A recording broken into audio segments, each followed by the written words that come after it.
Good evening. It is Monday, April 26th, 2021. This is a meeting of the Guilford, Connecticut Board of Education. Welcome to those of you who are joining us. Our first order of business tonight is to discuss accelerating instruction. I believe Dr. Anine Crystal is going to be starting our presentation and conversation about that this evening. So I'm going to turn it right over to her. Hi, Anine.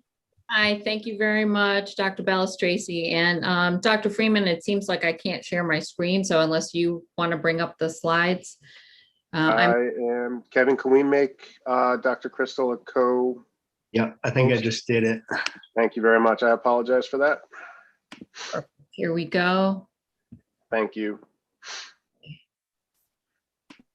So tonight I'm thrilled to be able to talk to the board and the community about acceleration. And a lot of the information you're going to see within the next 15 or 20 minutes really comes from the Connecticut Center for School Change. Several of our administrators and coaches have been involved in some sessions with the Connecticut Center for School Change on the philosophy of acceleration as a response to the pandemic, the schooling loss that's occurred during the pandemic. So when we talk about acceleration, the first thing I need to do is clarify that this is not a term that talks about moving kids quickly through content. That's not what we're talking about. We are really talking about good teaching strategies that are taken up as strong teaching practices and that are interconnected, intentional, and curated with the intention of accelerating students to grade appropriate work. So that means that we want to keep all of our kids at grade level, and we'll provide them with the supports necessary to ensure that they are successful in grade level work. So the big why for acceleration is to avoid a deficit approach to learning. And what the research is telling us is that when we remediate students, what ends up happening is they fall farther and farther behind, and they never come out of this depth of learning and understanding. So what we're trying to do is meet them where they are and provide them with the scaffolds and supports to achieve challenging, rigorous grade level work. We don't want them stuck in a vicious cycle where they're just getting more and more remediation and falling farther and farther behind. So this is the acceleration framework that comes from the Connecticut Center for School Change. And you can see the 5 domains of the acceleration framework.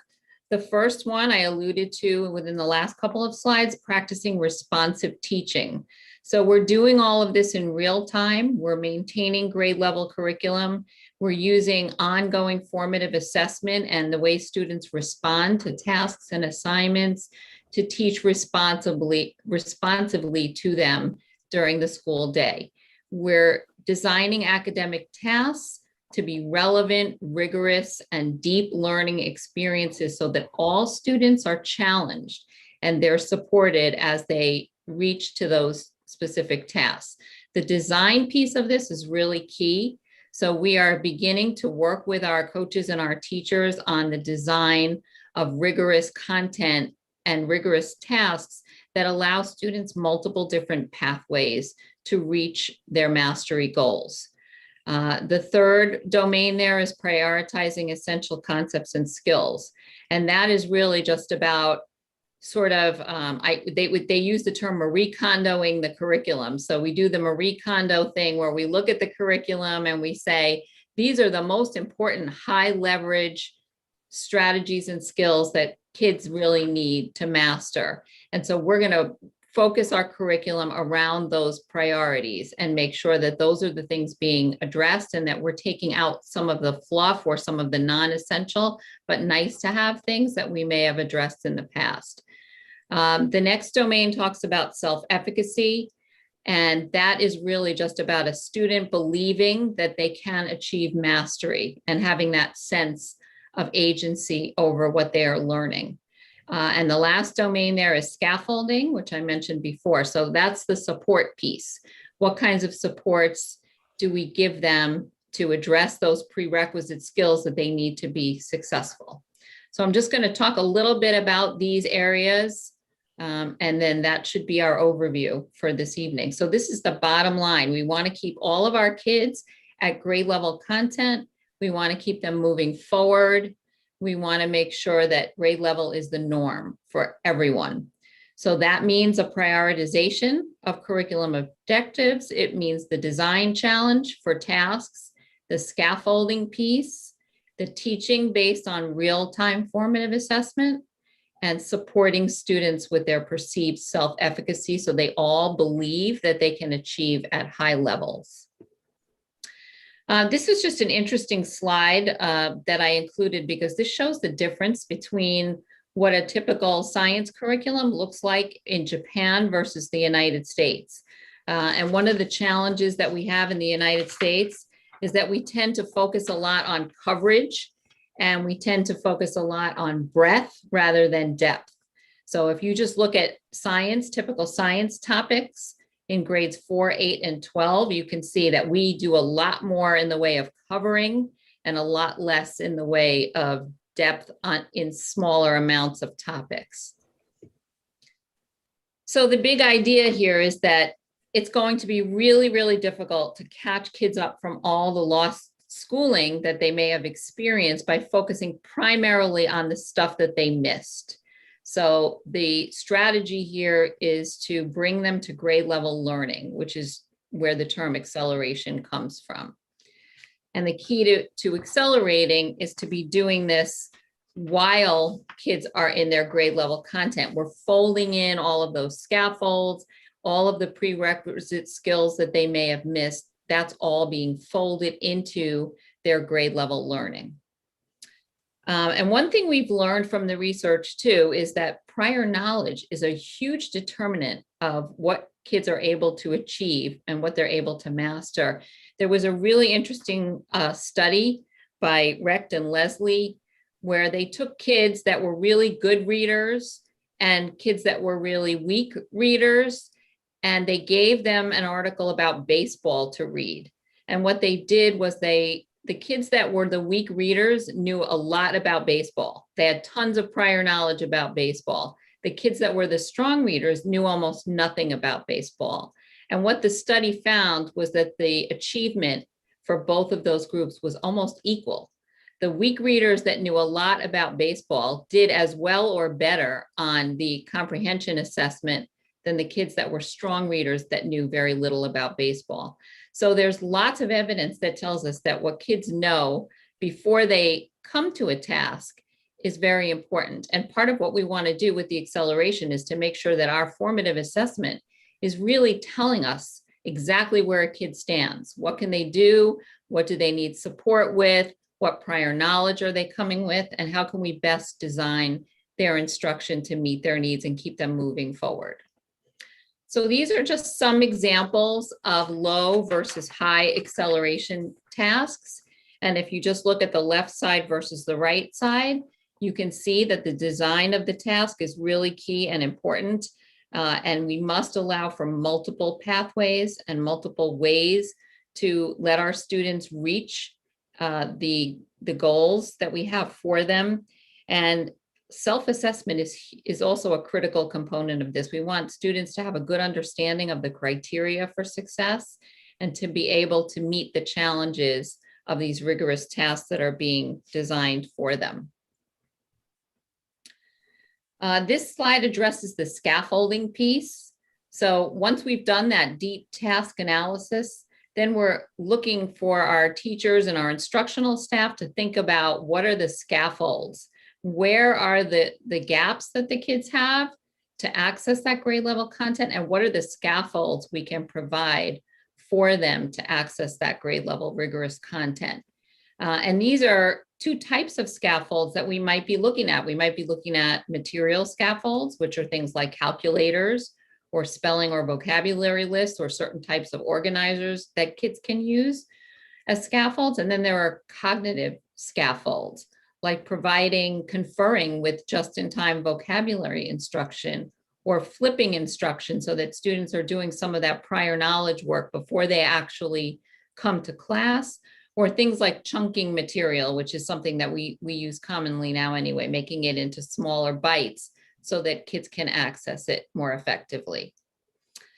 And a lot of this, actually almost all of this, relies on formative assessment. And formative assessment is really assessment that occurs during instruction, and it's a process. It's not a thing. So it's not a test that we're giving. It's really using the responses of students as a means to make a decision about where instruction goes next. So asking a question in class, sitting next to a student, looking at the assignments they're working on, that's all part of the formative assessment process. And that's how we would make these decisions.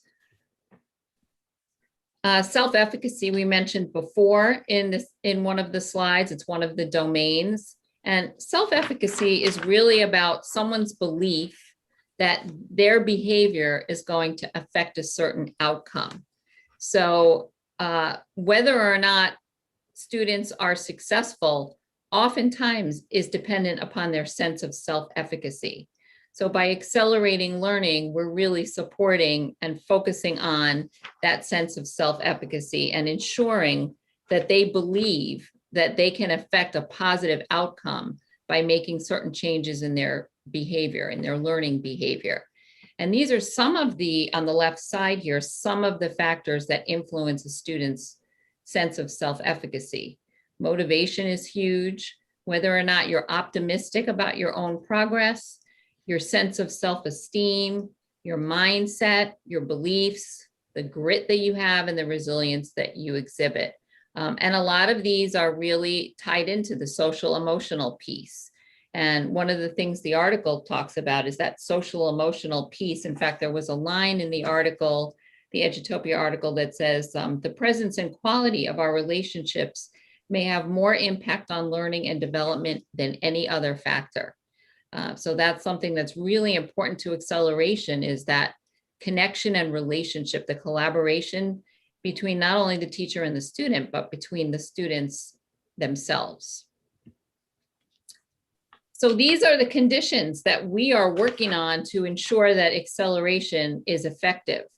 And these conditions really apply to any initiative that we would undertake instructionally and academically, right? Establishing and communicating a vision so that everyone knows their why and their what, developing the work, doing that rigorous task design, and creating plans for monitoring that work, growing the partnerships between students and families, providing the time necessary for students to achieve mastery, and developing the capacity of our teachers. And our coaches are going to be instrumental in that work.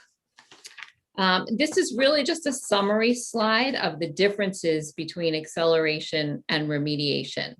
So you can see the different ways of looking at those same indicators on the left side, whether you're looking through the lens of acceleration or you're looking through the lens of remediation. So there's some interesting distinctions there. Even just, I'll pick out the prior knowledge one.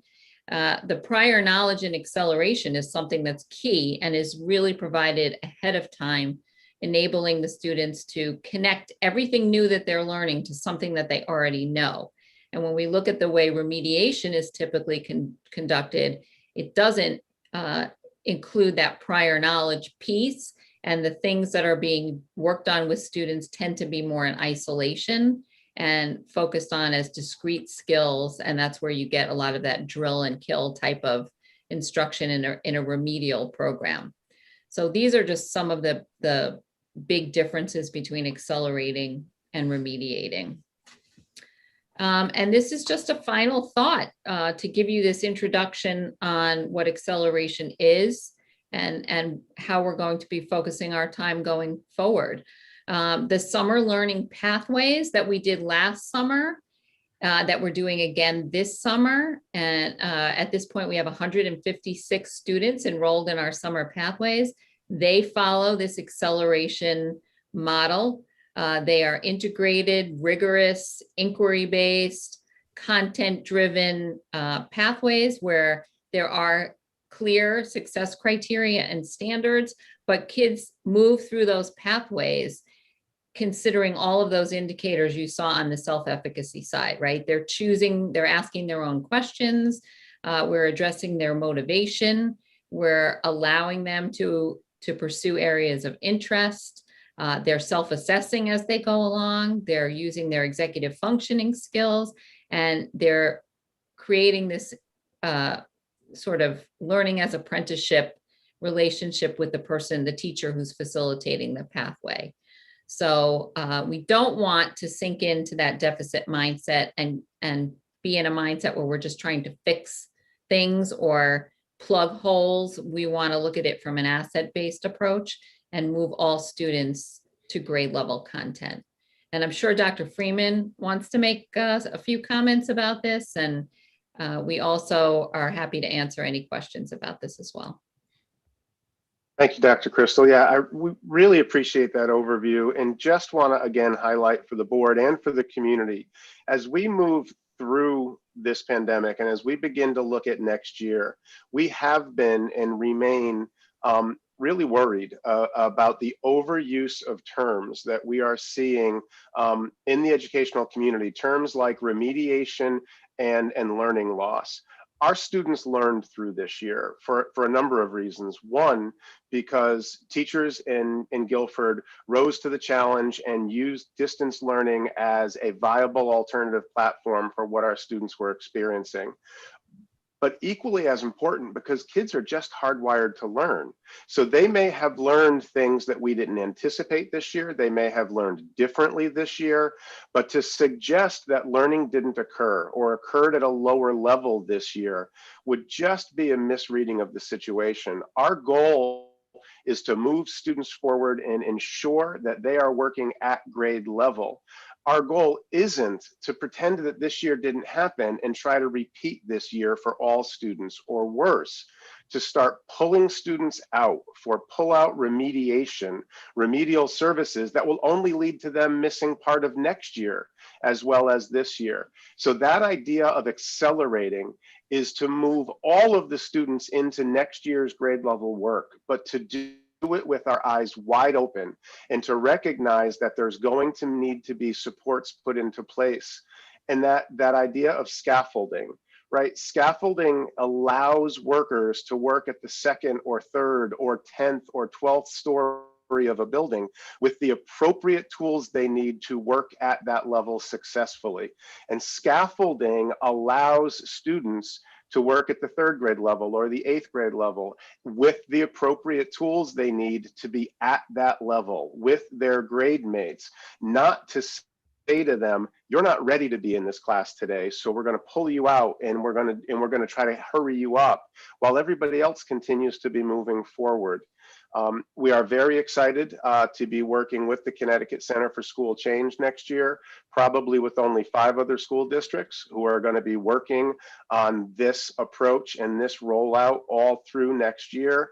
And I just have to say that I'm really, I'm excited to see the literature catching up with this idea. More and more, you're seeing articles like the one that we shared with you that were over-focusing on this deficit idea of what these past 16 months have held for students, rather than looking at what we can do to move our students forward positively, focusing on their strengths and focusing on getting them into grade level work and standards focused work. So again, we're excited about this approach as we begin to look at the American Rescue Plan and the dollars that plan will drive into Guilford. And as we build our supports next year, we just wanted to give, this foundational sort of explanation about what that philosophical foundation is going to be. We're going to be talking about this a lot more with you, but wanted to make sure that we introduced the terminology and opened up this opportunity to answer questions. It's just the beginning stages of the work. Wonderful, thank you. So I want to then do exactly that. Open that up to board members to ask questions, comments, start discussion. Is there anybody who? Oh, go ahead, Joe. Okay, thank you. Dr. Crystal, that was a really great presentation. I had a question regarding the CCSC framework model. I think Dr. Freeman just answered him. I was going to ask how many other districts are going to be involved in it, and what is the plan? Maybe too early to ask this question, but what is the plan for the students that had prior knowledge for certain subjects and areas versus the ones that had gaps in learning during the distance learning period? Does the CCSE framework provide any, I hate to say remediation, but a tool to assist specific students with those gaps? Yeah, so Aneen, maybe I'll take the first half of that question and you can speak more specifically to the second half. The term accelerating learning and the general broad idea, school districts all across the country are embracing that idea and are moving into that idea. And there's a little bit, I think there are some schools that are going to adopt a remedial approach and an interventionist approach. And there's a number of other districts, and I think some of the best work is being done around the idea of accelerating. The Connecticut Center for School Change has been talking about this and doing work with school districts all around the state on this approach. One, they've been advocating for this approach. They've been encouraging school districts to understand that this should be the preferred method of moving forward. Aneen mentioned that she and a number of our school district leaders participated in a series of learnings that the center offered this year. What the center is offering next year is going to be a really structured networked improvement community where they have invited districts from around the state who are really serious about doing this work deeply and thoughtfully to come together and work as a professional learning community, a networked improvement community doing that work forward. And they will only be inviting 6 districts to participate in that work. I'm hopeful and confident that we will be one of those 6 districts who works at that level. The center is going to continue writing about this and working with any district who wants to do a certain level of this work. And you're seeing smart people all over the country who are writing about this approach. I'll turn it over to Dr. Crystal to talk about how we first how we look for and then how we leverage prior knowledge and learning opportunities in the classrooms. Yeah, Mr. Galino, I'm really proud of our district because we had the foresight to join in on this last summer. So it's been almost a year since we started learning about acceleration and doing some of this acceleration work. And Mr. Regan and Ms. Chaff, who are on the call, were part of the initial acceleration workshop that went on with the center. They are on their 3rd and 4th iteration of this workshop, the work that they're doing. And they've got hundreds of people from around the state that are now participating with them as this continues to snowball and gain traction. But to answer your question about what the actual work is going to look like, some of this work actually has been started already because on the heels of us participating in that acceleration workshop last summer, our coaches started doing that Marie Kondo of the curriculum, and they started looking at priority standards and priority areas for mastery. And based on that, we reorganized some of our curricular work to make sure that we were addressing those priority standards. So what is coming is really a very individualized thing, which is exciting because it's not going to be one of these, massive assessment administrations, and then we're going to say, you don't know this, so you go here, you don't know that, so you go there. This is going to be really about individual kids and looking at our priority standards and doing some real-time assessment, formative assessment with kids and saying, okay, this is my goal for this unit. These kids know this much, these kids know that much, these kids are strong here, these kids are strong there, and then organizing it into those pathways where kids are following a pathway that addresses their strengths and still builds those skills that they may be lacking. Am I answering your question? Is that making sense? Yes, no, it's making sense. And I guess in there with the assessment is how I guess I'm looking how you differentiate with the plan, with the students that had the prior knowledge where they're on top of the scaffolding because they're already at that level, and then the students that had some gaps where they're still using the staircase to get to that level. What kind of a plan would there be with this framework to assist the stairs. So So- that's where the individualization piece comes in, right? Whatever the formative assessment says to us in terms of strengths and needs is how the teacher will then design for individual students to address the things that they need to achieve mastery. It's hard for me to be specific about it because it's going to really be dependent on the individual kid.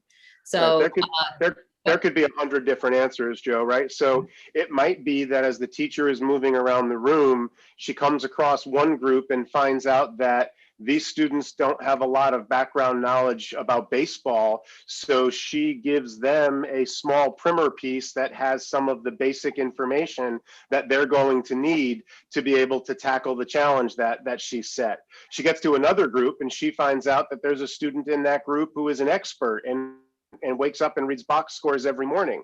So all she does is she just has to let everybody in that group know that, you know what, Joe knows a lot about this. And maybe if Joe spoke up a little bit more, he could help lead you guys through this activity. She might go to another group and find out that the group has absolutely no interest in baseball, knows a lot about soccer, and she can in fact change give them a reading assignment that hits all of the same expectations, but does it with soccer as the content piece rather than baseball as the content piece. There's 100 different ways that you might be able to react to that. The key is that the teachers, that we instructionally recognize how important that prior knowledge is and always use it as an important component in that scaffold. For one student, you might have to completely change to soccer in order to allow them to work at that level. For another student, you might just need to encourage them to lean on their desk partner, Joe, because he knows so much about this topic, and that will let you work at the level that you need to work at for this conversation. I understand. All right. Thank you very much. Thank you. Mary, go ahead. Hi, thank you so much. I think this is a very interesting topic, and I think you're really pulling out a lot of positives, right? You're really turning things into a positive framework, which is really nice, and I think a good way for folks to start to think about things. But my question is really about this idea of remediation is something that's very common with our kids with special education needs. And I think, we do pull kids out for special education, teaching and instruction, things like that. So I was hoping we could kind of talk about that a little bit because, you made the comment that we're not going to pull out and things like that. So I just want to clarify that a little bit, especially with our special education kids. Thank you for asking the question. This doesn't mean that students will never pull out of the mainstream classroom to receive additional supports or additional contact or additional instruction, especially students who may have IEPs or individualized educational plans underneath the special education umbrella. What this means is that we don't want to extend the practice of remediation or go backwards we've been working probably for the last 20 or 30 years to reduce pull-out contact where necessary. We've been working with supports for students that in fact push into the classroom rather than needing a child to withdraw from the classroom. We've been working with mainstreaming or integrating students. And our fear as we went into the first few months of this pandemic is that we were going to lose the ground we had made and start using these tools, which can be effective tools, but also can be really overused. And we didn't want to backslide and begin overusing these tools again for broader numbers of students. Students may still need to leave a classroom to receive speech or language services. Students may need to leave, to Mr. Galino's point, if there's a real content gap, if there's a mathematical skill that needs to be mastered, that may need to be done in a pull-out setting before you can work at that level with the scaffolding. We're not going to eliminate or reduce the level to which we've been using those tools, but we're not going to whole scale increase the use of those because of the impact that this pandemic has had on all students, if that makes sense. Yeah, I think that's very helpful. It's a very helpful clarification. I had a second question, a little bit different. what is your sense? You mentioned that you feel like a lot of learning did happen, during the pandemic and the kids being distance learning. But have studies been done nationally? What is your sense about where kids are now after, about a year of this? Yeah, there was another really interesting article that was released just over the weekend that Dr. Crystal and I were talking about today, and some of the early large scale assessments are showing that the actual big measurables, reading, writing, numeracy, performance on the big sort of broad assessments was not impacted to the level that folks were anticipating as we got into the early stages of this. And then the flip side is that we want to make sure that we're honoring the work that students learn so much about being able to pace their own work, to work independently, to take self-direction for their work. What they learned about technology and using technology to confer with peers and to conduct research. We've seen students in grades that we never anticipated mastering technological skills and research skills at a level that we wouldn't have anticipated in the past. So just as we don't want to go back to large scale interventions that we used in the past unnecessarily, we also don't want to just say, okay, and now you third and fourth graders who became really sophisticated using some of these tools, to say to them, now we're going to park those tools and you're not going to get to touch them again until 9th or 10th grade. We need to think really critically and thoughtfully about how to leverage and build on the learning that happened despite the pandemic, and make sure that we're aware of things that may have been impacted because of the pandemic that we would have normally anticipated. And I think your question is a good one. I think there's going to be research coming out for years on this. So we're just at the early cusp of this. Anine, I think it might be great to share that second article that you and I talked about today after the meeting, as another follow-up for the board. I know that Dr. Marion was quoted in that article. He's somebody that we've worked with here locally in Guilford. And again, focusing on this over focus on learning loss or minutes of contact that were lost, or how are we going to remediate and mitigate this year rather than build on this year as we move forward. Anine, I don't know if you wanted to add add to that response. No, I think you made all the points that I was going to make. Thank you. Moira, did you have your hand up? Go ahead. Yeah, just briefly, thank you so much for this presentation. It's really great that I'm so pleased that we're kind of taking this approach to it. My question was, Dr. Crystal or Dr. Freeman, what professional development have we provided for our teachers, or are we going to be providing to support, the CCSC's framework acceleration? It just seems like we're kind of asking a lot of them already, but I'm just curious what professional development, if any, we've given them.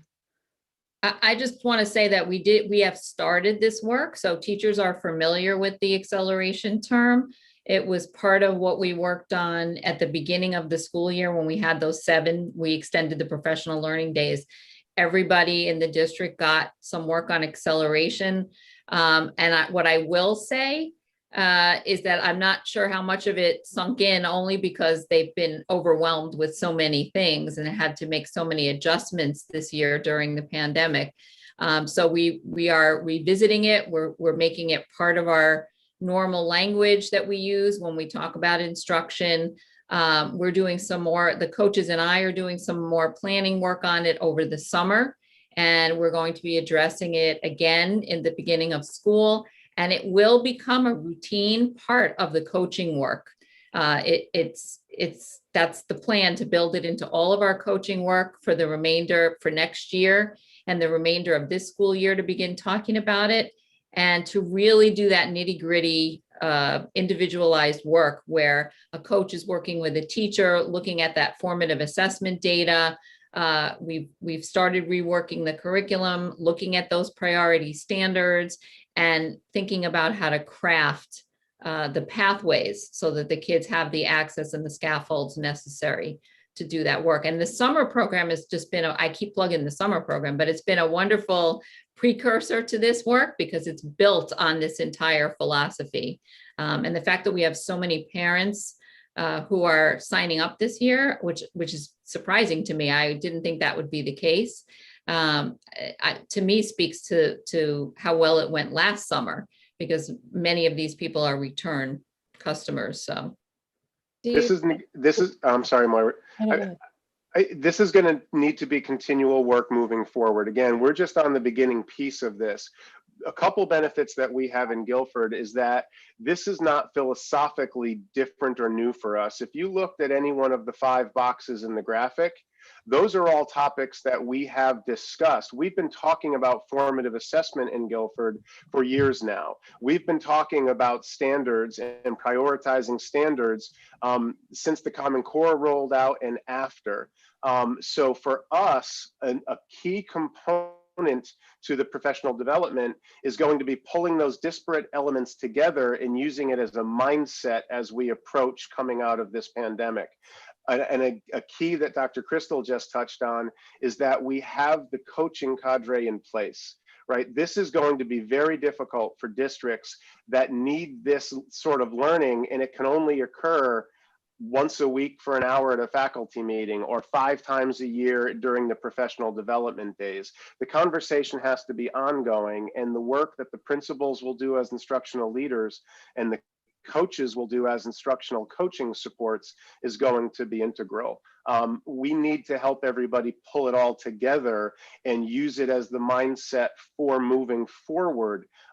It is just intuitive to say, if my 3rd grade experience was impacted, I'm not ready to move on to the 4th grade work yet.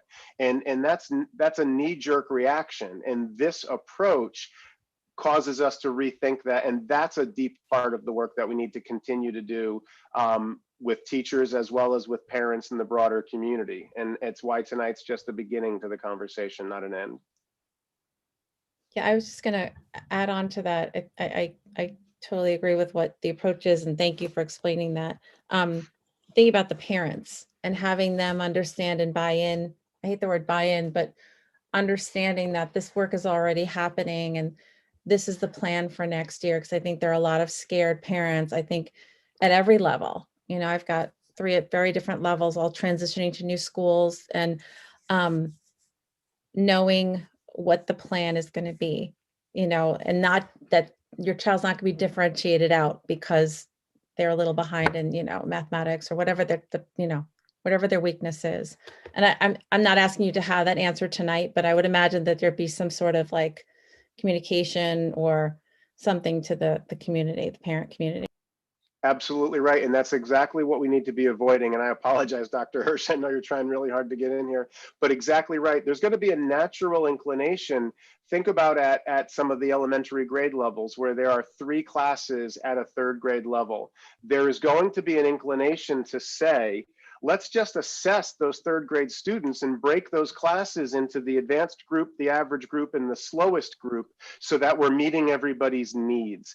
And that's something that elementary schools did really regularly 10 and 20 years ago. And we know it doesn't work. Tracking students that way doesn't work, but there's a certain logic, there's a certain intuitiveness to wanting to do that coming off the heels of a pandemic, like coming off of this event. And that's what we need to be cautious and guard against. And you're right, we need to be communicating that to all parents, not just to the few who may be watching this conversation tonight on YouTube. You're exactly right. Dick, go ahead. Let me see if I can build on what Dr. Freeman was saying based on the presentation. The good news is that the model that's being presented here, particularly in the chart, if you could put it back up, that looks at the comparison of accelerated versus remediation. It was near the end. The model that's being put forward represents the very best research in teaching and learning. It's usually been called effective teaching and learning or optimal teaching and learning. And so everything on the acceleration side has been known for 30, 40 years as to be the best principles of teaching and learning. And Therefore, the fact that we are so well articulated in this with our model, and that the fact that Dr. Freeman is saying we've been working on this for a long time and we can and wish to continue this. This, in some sense, is the best possible model for everything that we do all year, and that the pathways that you sent us, Dr. Crystal, before this past week are themselves wonderful examples of exciting opportunities for learning at the content level. So all this tends to come together, not just for 150 or 200 students this summer, but as ultimately the core kind of schooling that I think this particular school board and system is advocating. And this COVID crisis, in some sense, has forced all school districts, including us, to make this much more clear, much more explicit, much more of a priority, and creating a language and a framework where people can begin to understand the power of this educational philosophy. So this is really not COVID relevant per se. It's great education. And COVID has really caused us, in some sense, to demonstrate that we're ready for it and we're ready to move much faster. In that sense, the word acceleration is more apt in the sense that we as a school system can accelerate to the best of practice. And these summers are just wonderful trial periods for us, or extended periods of what's already been started. So there's a lot of good news here from my point of view about good education, well within the wheelhouse of the very best teaching and learning we know about. Really good point. Other questions or comments, or? We're going to have more on this for you as this year and next year continue. Well, thank you. This is terrific. And I think this is, you know, I hope as we continue to discuss this, more and more parents are tuning in the variety of ways that they can, whether that's to these meetings or the communications you send out. But, you know, for me, the article, and I've been reading several over the last several months of really, to me, this sounds like, you know, really reframing how we think about this moving forward, right? So if I'm a parent and I'm concerned about, you know, my kid in this past year, it's not that their needs aren't going to be met, but it's that they're going to be met in a forward motion, in a supportive manner, keeping them moving forward instead of stopping them, waiting till they catch up, and then never catching up. So I definitely appreciate that tonight. Looking around just for any last comments or questions, and not seeing any. Dr. Crystal, thank you so much. I look forward to learning more about this, and it sounds like you're going to do this, but would love to have the article that you were both seeing this weekend. If you would send that, that'd be great. The next item on our agenda is to receive for possible action the turf field infill recommendation. Am I turning to Mr. Gurnham first on this topic, or Dr. Freeman, are you starting us off? Yeah, I'll briefly remind the Board of Education that the bonding proposals that we put forward passed this last week, along with the operational budget. That means that we have the opportunity to move forward with this collaborative project that we will be doing with the town. We will be renovating both the original turf field and the track that surrounds it, as well as some of the ancillary support buildings that go along with that space. That's good news for the school system, for our athletic program. It's also good news for the town, for the park and rec program, for youth sports programs. And an important decision that needs to be made with the design is what infill material will be used to complete that project. And so as I'm looking quickly, I am seeing Mr. Kennedy from the Standing Fields Committee joining us. I'm seeing Mr. Gurnham from our facilities department joining us. I see Rick Maynard from Guilford Parks and Rec joining us. And I see Luke from Castle Booze, who has been working on the engineering of this project with us. The Standing Fields Committee and the Board of Ed together, or I guess it's the Standing Building Committee and the Board of Ed together, will need to make this final determination of fill material so that we can move forward. But we appreciate all of you being here tonight. And I will turn it over to Mr. Gurnham to go ahead and get this started. Thank you, Paul. So obviously this is not our first meeting. We've actually discussed this, I think, at least 2 other meetings. And the time has come where we really need to hash out and make a final decision on the infill. So Paul has introduced most of the, or all of the attending people that will probably speak tonight. I'm going to turn it over to Luke, who you've met before, the lead engineer. And again, he's going to summarize the infill, some of the tests that were done, that type of thing, and get into some of the bids as well as far as pricing and where we stand from there. So I'll turn it over to Luke and then we'll go from there. Luke? Sure. Thank you. Hopefully everyone can now see this as I'm sharing the screen. All right, so just to give everyone an update on where we are now and why we're here back before you. The project was publicly bid starting on March 15th. We had a mandatory pre-bid in the middle of March, followed by bids due the beginning part, actually it was about mid-April. With those bids, there were 3 received. We did a scope review with the apparent low bidder, H.I. Stone of Southbury. And then we had a standing fields committee on April 22nd to review the bids.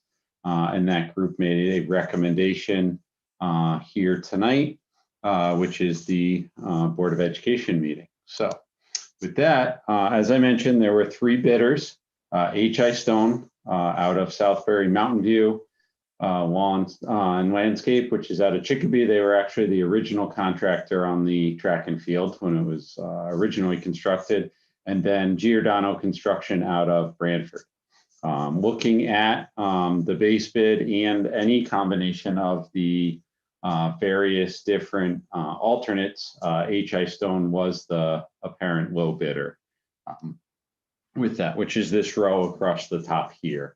And that's why we held only the 1 scope review to start with them. So going across base bid, which was for all of the site construction work and the turf carpeting itself, not with an infill system, under their bid was $1,549,000. And then there were 3 different alternates for the different infills we've talked about before. The coated SBR and sand, the natural wood fiber and sand, and the coated sand, which is also called EnviroFill there. There was also an alternate for replacing the perimeter fence around the outside of the track and the facility area, if the budget allowed. Additional walkways for pedestrian access, as well as ADA compliant access. The upgraded track system, as we talked about before, which is not only a slightly higher performing track, but it does reduce maintenance for the district over the lifespan with that system.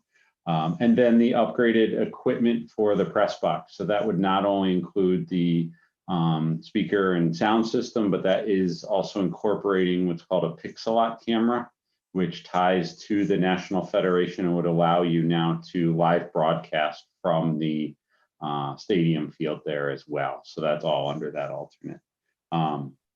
Alternate number 9 and 10 are both contingency alternates. Those would be only utilized if once we have the old field removed, we find unforeseen conditions in your stone base. We did open your original field up and do some investigation during this process, but you never know once you get the entire field up. So we like to get those numbers up front in case we do run into anything. We're not delaying the project by having to go back and forth with getting a pricing and that for it. And then finally is number 11, which is additional conduit and electrical that would be run under the track while the major track renovation is happening. This is for track timers and things of that nature. so that the school can continue to be able to use the latest in technology for track timers for starts and finishes and those kind of things in the future, as well as now. The low bidder did carry AstroTurf as the turf manufacturer, and ATT Track as the track installer as part of their bid. Little background just for those that may not be. HI Stone, as I mentioned, is out of Salisbury. This is a small representation of their recent similar projects that you can see all over from Central Connecticut, Sacred Heart, some of the higher level Eastern, as well as schools such as Hall High School, Rosemary there. And then they recently have completed 2 projects with us as the designer of record, also with Ledyard High School, which was a new synthetic turf and track similar to yours, and Waterbury's Kennedy High School, as you can see here. So very experienced. We have a lot of experience with them and felt comfortable. As I said, again, these were taking the HI Stone different bids and putting in different combinations of the infill and alternates, which the Standing Fields Committee reviewed last week. And we're here before you tonight because the recommendation from them is the one that's here highlighted in green. And what I'm going to do is I'm going to blow that up because I know it was kind of small for everyone to see. So what they're here, or I'm here tonight presenting on their behalf, is the recommendation of the field with the food-based acrylic coated SBR rubber and sand, and then the inclusion of the alternates. So that would include the replacing the perimeter fence, along the additional walkways for pedestrians and accessibility, the upgraded in the sandwich, the track system, which would help redistrict, reduce some of the maintenance over the long time, the press box upgrades for the replacement of the outdated equipment and the addition of the lime streaming and the conduit boxes. So that total is $1,826,500 plus the alternate for 2 contingencies that, as I said, we're hoping will not be spent, but we'll know once it's opened, and then a 3% construction contingency for items that are unforeseen that we may run into, but we don't foresee in this type. So the total project request is $1,983,663 for the overall on that. And I want to give a little update too on, you saw there were 3 infill choices that were put into the bid. This was after extensive research for the second time by the Standing Fields Committee. They did it on the upper field, and now here we are 4 going on 5 years later.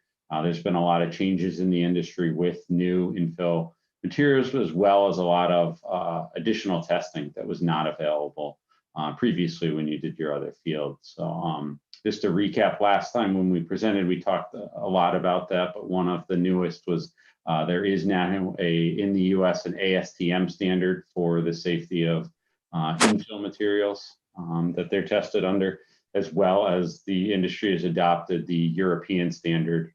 It's an EN 71-3. And both of those, ASTM and EN, are synthesized ingestion and exposure to materials. So what it does is synthesize the exposure for either ingestion and the ability of that material, if it's broken down as it's ingested, to actually have any exposure to the materials that make up that particular product. And all of the materials that were bid out passed that in numerous occasions. In fact, the infill that's chosen here, which is a acrylic coated SBR and sand, we, Castle Booze, have almost a dozen fields with that particular infill product over the last 3 to 4 years, and everyone has been tested, not only at install, but on a yearly basis to make sure that it conforms to it with that. And I'm happy to answer more questions on that. The other benefit too, I should note too, is with the acrylic coating on the SBR is that it changes, it's a green color now, and it will reduce that summer heat effect, which we know can be on synthetic turf fields, and especially in August. This will help reduce that as well for the field. So your existing field on the lower field you have now, this new field will actually be able to be cooler during those hot summer months. So then, if approved and move forward, the project would move as outlined here with another meeting tomorrow night for the school standing building committee, which would then move on to the approval of funding and project and then into contract award the beginning part of May, which would then allow the contractor to begin his submittals and mobilization between then and the middle of June, so that the school year can finish out and the use is there. And then construction would begin in the middle of June and go through September. This has been coordinated with Jake that the beginning portion of the season, that first month, there may be some changing of home games to away, and then the back half of the season would be home to allow for that. And then the closeout, which are things that happen once the field's turned back over, training, warranty, all that, we would have the contractor close out by the end of October. So that before the end of 2021, the project would be completely completed and be able to be closed out. So with that, I welcome questions or comments, or Cliff or John, if there was anything from our meeting last week that I did not summarize, please let me know. How does this compare with the dollars we have available? Okay, perfect question. So this, if you remember from our previous presentations, we actually had set the budget based on various infills and all, and it was, Cliff, correct me if I'm wrong, but I believe it was 2.1 million for the budget overall. So with the alternates and contingency, this project would actually still be below that. And I'll go back. So I was trying to do here, there we go. So the total project request right now with the alternates and the contingencies is $1,983,663. So about $120,000 under that requested amount of 2.1 million. With no sacrifice whatsoever of the highest level of materials and contingency, so that this comes in with everything that we would hope for in budget. Is that correct? Correct. Yes. Not only from the standing fields committee, but also from the athletic director's recommendation. This was the preferred system after he's visited, spoke with other athletic directors, and just experience of being on multiple fields. This was actually his recommendation to the standing fields committee as well. Yeah, Jake's not here tonight, but he concurs with the recommendation from Standing Fields. This in front of you on the screen now would be Jake's first choice, and it comes in, you're right, very favorably on the bidding. And you did you had a slide here, wonderful, that literally gave us price breakdowns for each aspect of the project. But can I assume correctly, and for the viewing public, that as a total at the end, this remains the lowest of the three bids? So the natural wood infill was actually $300 less. So it essentially almost exactly the same cost within $300.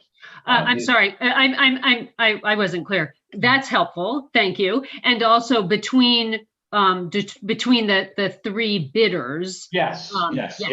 Yep, And that's what it looked like, but again, because there's some variation in numbers, I just wanted to be able to say that out loud and confirm that. Okay.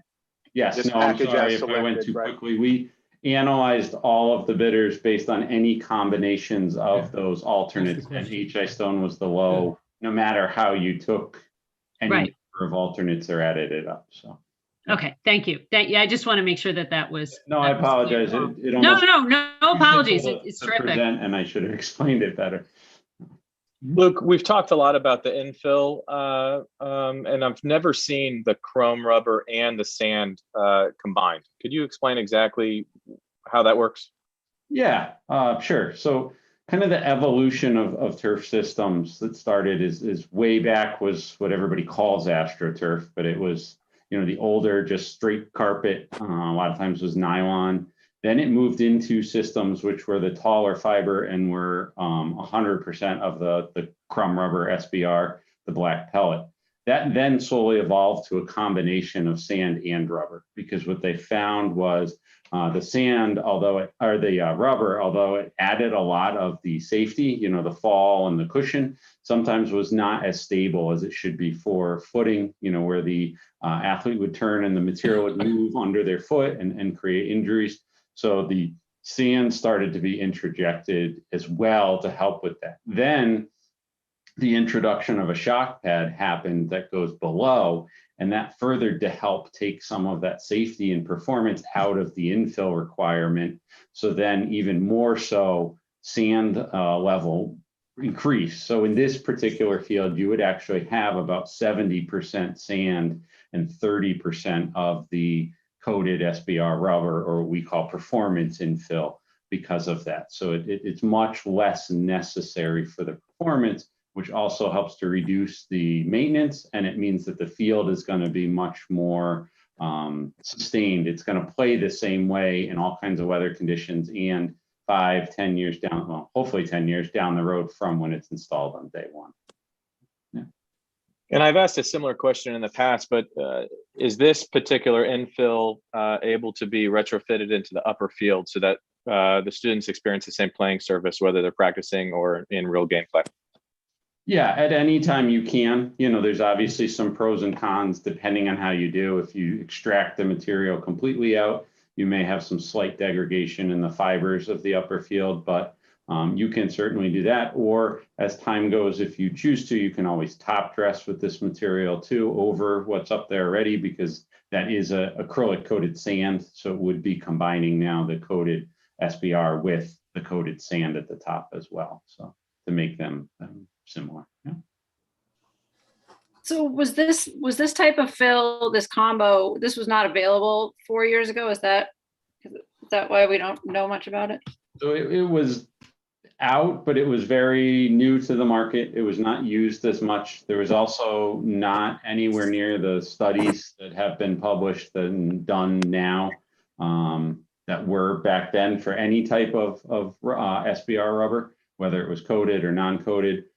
It wasn't there. In fact, the infill, the oldest one we know of in the general area is in Clinton at Indian River, which has now been in for 13 years. They were one of the very first in the nation to install it there, and are actually due for replacement, but haven't done so yet. Since your field went in, there's at least a dozen in the general area that have utilized the same infill as it became more popular over time, mostly because of the cooling aspect of it, but also because of the fact that there were some other benefits beyond just the black SBR. I'd like to interject at this point, just to bring you back to our fields meeting and how we came to these conclusions. I'm sure Paul has said in the past that we've walked many fields, we've read so much information. We think we've educated ourselves almost to the point we know as much as Luke. But it's good to have Luke here because he's so knowledgeable. He and Eric and the Castle Brews, they're just tremendous. But I'd like to say during our meeting, of course, we picked the coated rubber first. We had the EnviroFill, which is on the top field that we use now as our second. And then we had the Brockfill as our third. And the crumb rubber, the old crumb rubber was moved down to fourth position.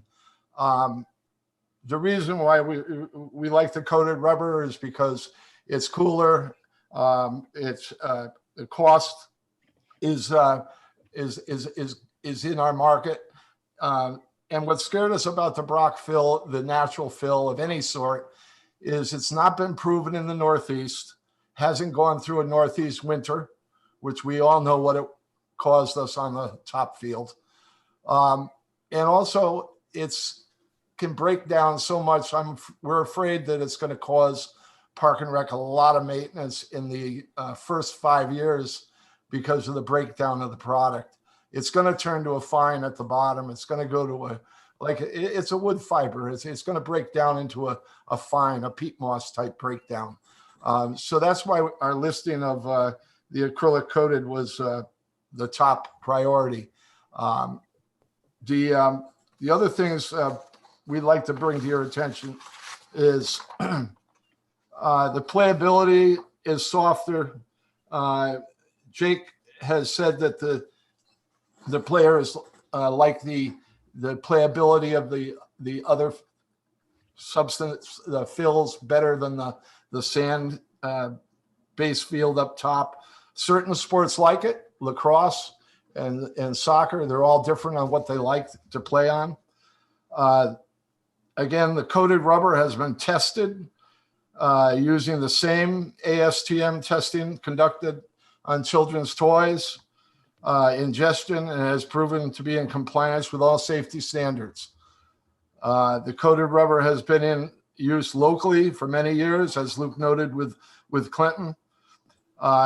Warranted for 8 years, I believe, Luke. And many of the fields have been constructed recently at UConn were with the black chrome rubber. So the state of Connecticut is opted to stay with the uncoated rubber in the use of their fields. So after that being said, our recommendation is for the coated rubber and the field to be with HI stone, and with all the options, the price range is right within the budget. And I think everything would move to the end result of having a great new field for all our users.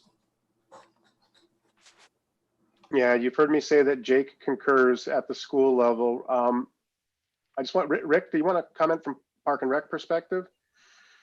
Yeah, sure. And I actually, can you hear me okay? Yes.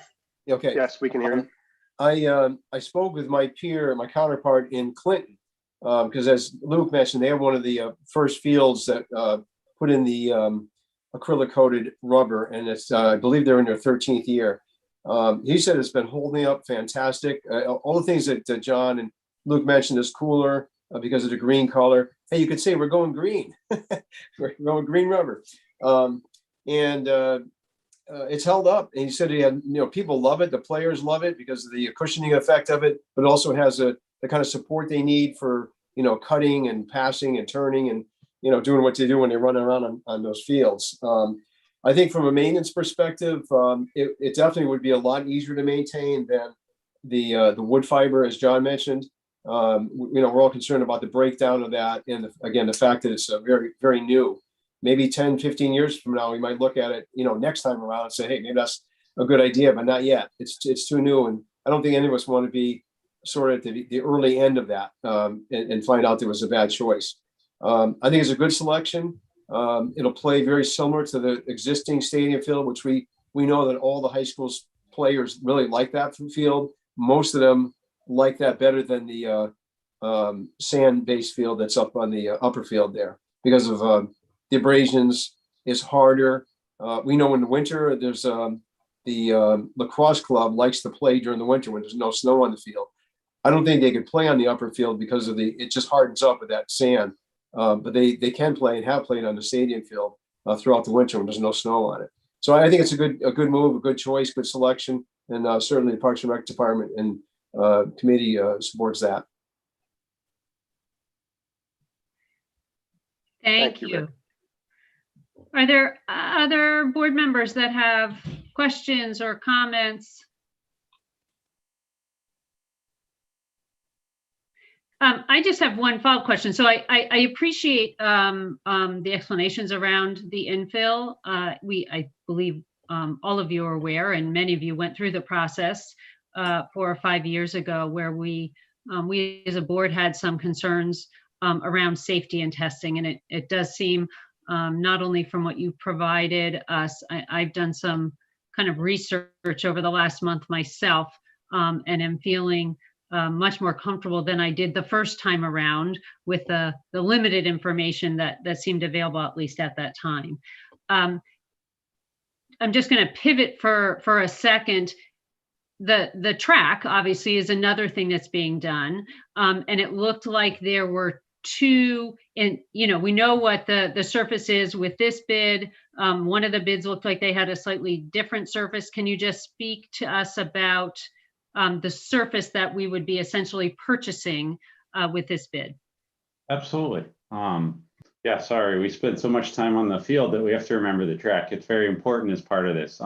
As we talked about before, this project is actually a full reconstruction. The track is at the end of its lifespan. Tracks usually have a lifespan of about 20 years. In that time, you can recoat the running surface, which is the rubberized part. But at the end of the 20 years, it's a full reconstruction. So that's what we're doing. We're taking off the old, repaving the asphalt, and then putting a new track running surface on. Under the base bid, it's what we call a structural spray, which is equal to the track surfacing that you have had on your track and is currently there. That system is very prevalent throughout high schools, but with that system, it does require a new wearing course being overlaid on it every 7 to 8 years. Higher use, maybe 6 to 7 years. So that needs to be budgeted as part of it. With the alternate number 6 here, which we call the sandwich system, the system is a little bit thicker. The process by how the top course or the wearing course is installed is a little bit different, which means not only the track is a little bit higher performing, but it also gets you into that 9-10 year period in between the resurfacing. So you save at least 1, if not 2 resurfacings over 20 years on the overall track, and those resurfacings, if it's structural spray, can be in the $100,000 to $150,000 range each time.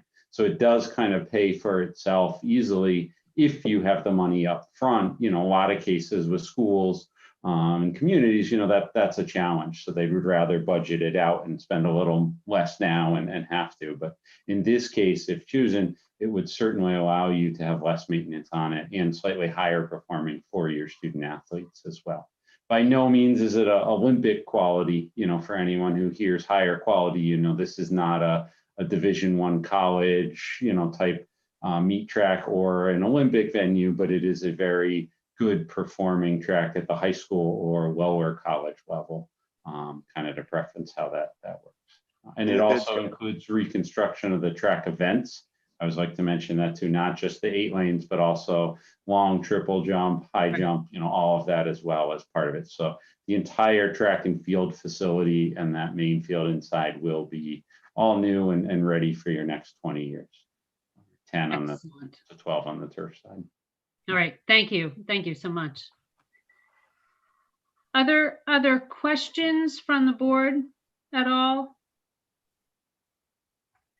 My read on the questions I've heard and the response they're getting is that we likely feel comfortable voting on this tonight, so that I'm seeing nods, so that we can allow the Standing Fields Committee and whoever else needs to be part of this process move forward. So I am going to ask for a motion. Mr. Sands, do you want to make that motion? Yeah, I would move that we accept the recommendation to go with the low bidder Stone with the alternatives shown to us, including the sandwich system for the track and the coated rubber sand infill for the field. Okay, so we've heard a motion. Is there a second? Second. Second, okay. Any further comment from the board? I feel like Mr. Sands successfully included all the important aspects of this project in his motion. So I'm now going to ask for a vote on this motion. So all in favor of this motion, please raise your hand or say aye. I see Mr. Sands, myself, Mr. Delventura, Mrs. Rader, Mrs. Sullivan, Dr. Hirsch, Mrs. Peck, Dr. Best, and Mr. Galino. So that is a 9 vote in favor of the motion. I want to thank Luke. I want to thank John Kennedy. I want to thank Rick and Cliff. And am I missing anyone as I go around here? I know Jake the Standing Fields Committee did a lot of work. Absolutely, I'm getting there. Jake Jarvis and certainly the Standing Fields Committee. I appreciate the thoroughness of what's been brought to us and the willingness to ask or answer our questions. And I just, again, appreciate you coming tonight and your patience as we work through this. Thank you, everyone. Very much appreciated. Thank you very much for having us here. Yeah, thank you for your support. Well, and thank you, right? One of the things we know about this, and Mr. Maynard represents this, is that this is an important decision for our community. It is used to a tremendous extent by our students, but also by town teams and by the community who wants to go for a run or other events. So an important decision, and we really appreciate the amount of time and energy and thoughtful consideration that got put into this project. So thank you again for being here. The board does have another item, so people who have been here for this should feel free to jump off, as it is already 8:47. Thank you. Have a good night. Thank you, everybody. Thank you. Good night. Thank you. All right. So the last item on our agenda is to discuss and act on a Board of Education statement on equity and social justice. Tonight, we will be reviewing a draft of a Board of Education statement. The intent this evening is to discuss this statement as a board and to vote on a final statement that we could then share with the Guilford community. A couple of members of the board drafted an initial statement that each member of the board was allowed to individually review and consider. But this is now an opportunity for the board to come together and consider this as a board. Most of the content for this statement was drawn from 3 places: Board of Education meeting discussions since last June, including our discussions regarding the Guilford High School Indians mascot, public comment we got, extensive public comment during that time, discussions with Dr. Freeman and Dr. Crystal over the last 10 months, discussions with some of our social studies faculty, and discussions with Dr. Donald Seiler and Dr. Sharon Locke, who are 2 expert consultants working with students, teachers, and our district leaders in our schools. Likewise, we have been fielding for 10 months communications. Responses to those communications have also helped us shape this. Many of those communications came in support of this work, but there was some need for clarification and some who were concerned. So I think this statement is going to reflect a lot of thought and work that's already been done in our thinking on this topic. And lastly, this draft statement does represent communication to the public on the planning for this work and some of the implementation to date. So I know our board each of you has a copy of the draft statement in front of you. This was provided earlier so that everyone had an opportunity to read the statement and come to this board meeting prepared to discuss and then consider for a vote.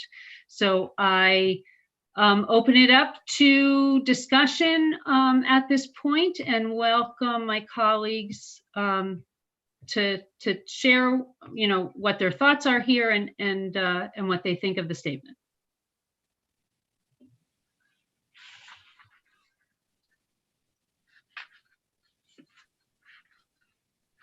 Go ahead, Kristen. Okay. Thank you for taking a crack at drafting this. I have a couple of concerns about the content. I guess if I just want to go through paragraph by paragraph, is that okay? That is fine. Okay.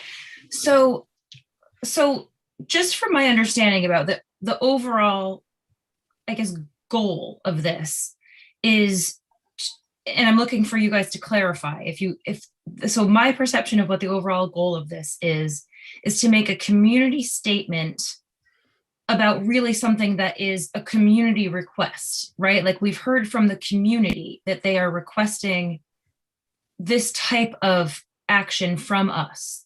So is that what everyone's understanding is as well, is that this is more of us responding to a community action as well as our own directives that we're holding ourselves accountable for, but not necessarily something that we have just come up with on our own? Like I'm understanding that this is more of an ask from the community, that they wanted us to do something and say something about this. Is that everyone else's understanding, or is that just mine? I mean, I think it's our response to the community's request. I think it's our sort of formal response to the community's request, and also the discussions that we've had so far, both internally and with the administration and with the community.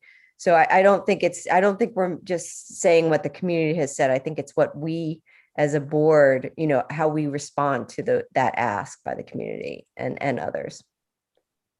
I would go further. I would say that we've been discussing this in our public meetings for a year.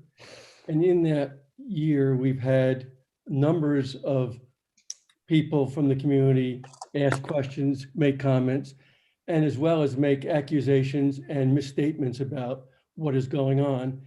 And in fact, I would argue have maligned the superintendent and the board generally. And in that sense, it's less that they have requested from us other than implicitly, but rather our response to what we've heard from the community, both pro and con, so that they know where this board thinking is at this moment with regard to the issues and accusations that have been made. So this statement is an attempt to clarify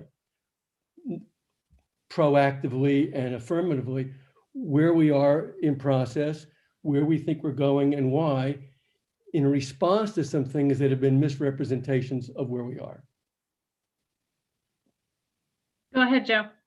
Mr. Hirsch, what you just stated, isn't that what our open forum is for at our meetings, when our community comes to our meetings to bring items up, to discuss certain clarifications that they need clarification on? I just feel that us as a board, and every other boards that I'm aware of, from the MTA to banks and other businesses, the board really doesn't make statements. It's their president or their chief operating officer that makes the statement for the employees. I don't know if we as a board should go forward with a statement like such. We should just support, our leadership to present to us what they maybe want to put out, and we discuss it then. But as a board, we oversee and play like a watchdog role in keeping the schools on track. We making sure policies that affect our kids in the school are proper. I mean, I don't think a statement is needed, basically.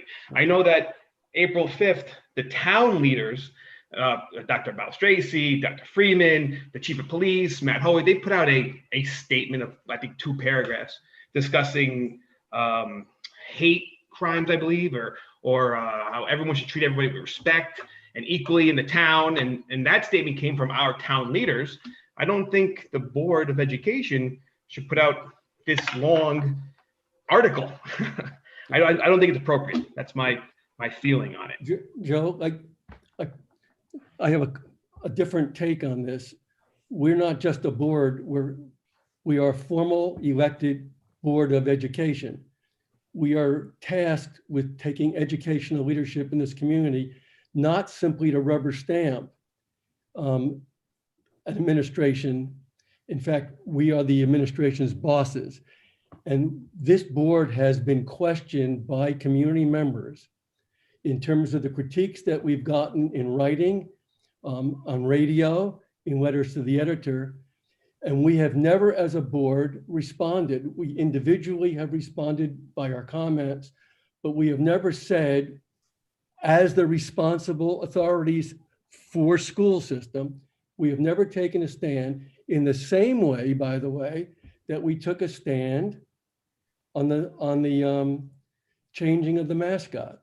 And the whole mascot policy was a function of board leadership in conjunction with the administration, not just an approval of it.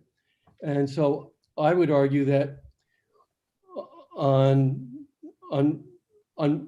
educational grounds, if not moral grounds, on this issue, this is the issue of racism and how we should go about talking to each other in the community, how we go about educating people on purpose in light of what we're facing nationally, is absolutely required that we take a statement, and all the more reason that after due consideration, we do that in a thoughtful way now. Dick, let me ask you a question. And I wasn't on the board when this issue occurred. There was an incident with blackface a few years back. Did the board at that time make a statement regarding the blackface incident? I don't recall. Did they? We did We not. did. We did not. Did No, not. oh, sorry. Okay. How did we make a statement when we changed the mascot for the school? Yes, we did. We made a statement.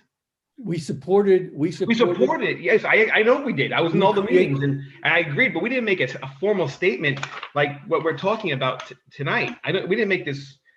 It's an article. I'm not going to call it a statement because it's 1, 2, 3, 4, 5, 6 paragraphs. It's long. I think so. If I may, I think this is an opportunity for people to hear not just from me, the board chair, and I'm saying that because I think what I heard you suggest is that these kind of statements should come from the person in that role. But I do think it's an opportunity for us to consider what we as a board of elected officials feel about this issue. And also my hope with this statement is that it reaches beyond the people who show up to or watch our Board of Education meetings on YouTube. We know we've had an audience to some extent from during Board of Ed meetings, but it has been my experience over the past 9 or 10 months that there are a number of people in our community who at various levels are interested in what the schools are doing on this topic, are not exactly clear about what necessarily is happening. And it's an opportunity for us to provide some clarification because certainly 2 or 3 paragraphs of this statement, this draft statement, speaks specifically to what is happening in regards with this initiative. There's a comment to the curricular audit. There are comments about the equity officer and the residency program that were just approved through the approval of the budget. But it's also a chance to let people know who are reading in more public forums or places where more people might hear, people who have been misrepresenting, in my view, the work that the administration is doing. It is our opportunity to say, we are regularly being updated on what's going on with this initiative. We as board members are actively involved in learning more as this process goes along, in participating in the discussions that happen and in some of the decisions that are made, and to both alert the public to our involvement at that level and let them know that we support it. And at this point, because of some input we've received via email, because of some comments made during the budget public forum at the Board of Finance meeting, I think it's a real opportunity for us to let the public know that we are in support of this work, that this is important work. I think it does allow people to know, to recognize who we are. So people who have questions, who'd like to learn more, can certainly follow up with us. But it really does give us an opportunity to both educate and to potentially clarify for people who are confused because of the statements made by a few people who have been very vocal misrepresenting this work. Mrs. Sullivan, I see your hand raised. Go ahead. Sorry. No. I just wanted to just weigh in a little bit. You know, I understand Mrs. Peck and Mr. Galino's point. I mean, I would disagree with Dick on this point. We are not required to do this. I think that we've had budget meetings, we've had the multitude of meetings over the summer leading us to the change in mascot. And we've gotten emails. There's been confusion in print and different things about how we're going about this. So, you know, it would be nice if members of the town had time or opportunity to listen to our meetings as regular as we all participate in them. And you know, and really see all the discussions that we have and see all the work that we do, especially during the budget season when we talked about the equity liaison and the residency program, which I think based on our voting of the budget, we clearly felt unanimously to keep those in the budget when we could have, you know, potentially used those as places to take money out of the budget. I know I still get a lot of questions when I'm in other meetings about what we're doing and what we aren't doing. So while I certainly don't think this is required, or I think to have everything in one place, I see it as more of a timeline or sort of a recap of what we've been doing since last June, versus, you know, making, you know, an editorial or an opinion type statement. So, you know, I know that everyone feels a little bit differently, but to me, that is the purpose of this, is to sort of a recap of what we have been doing and what we have not been doing, so that everything is all in one place. And, you know, if you can't come to meetings and you can't watch them on YouTube, then at least you can read this to see what we've been working so hard at. Go ahead, Mr. Sands. Well, maybe I could bring it a little bit different perspective here. I've been had the privilege of being a director of several large public companies, and normally the CEO or one of the designated officers would represent what the company's position on a particular issue would be.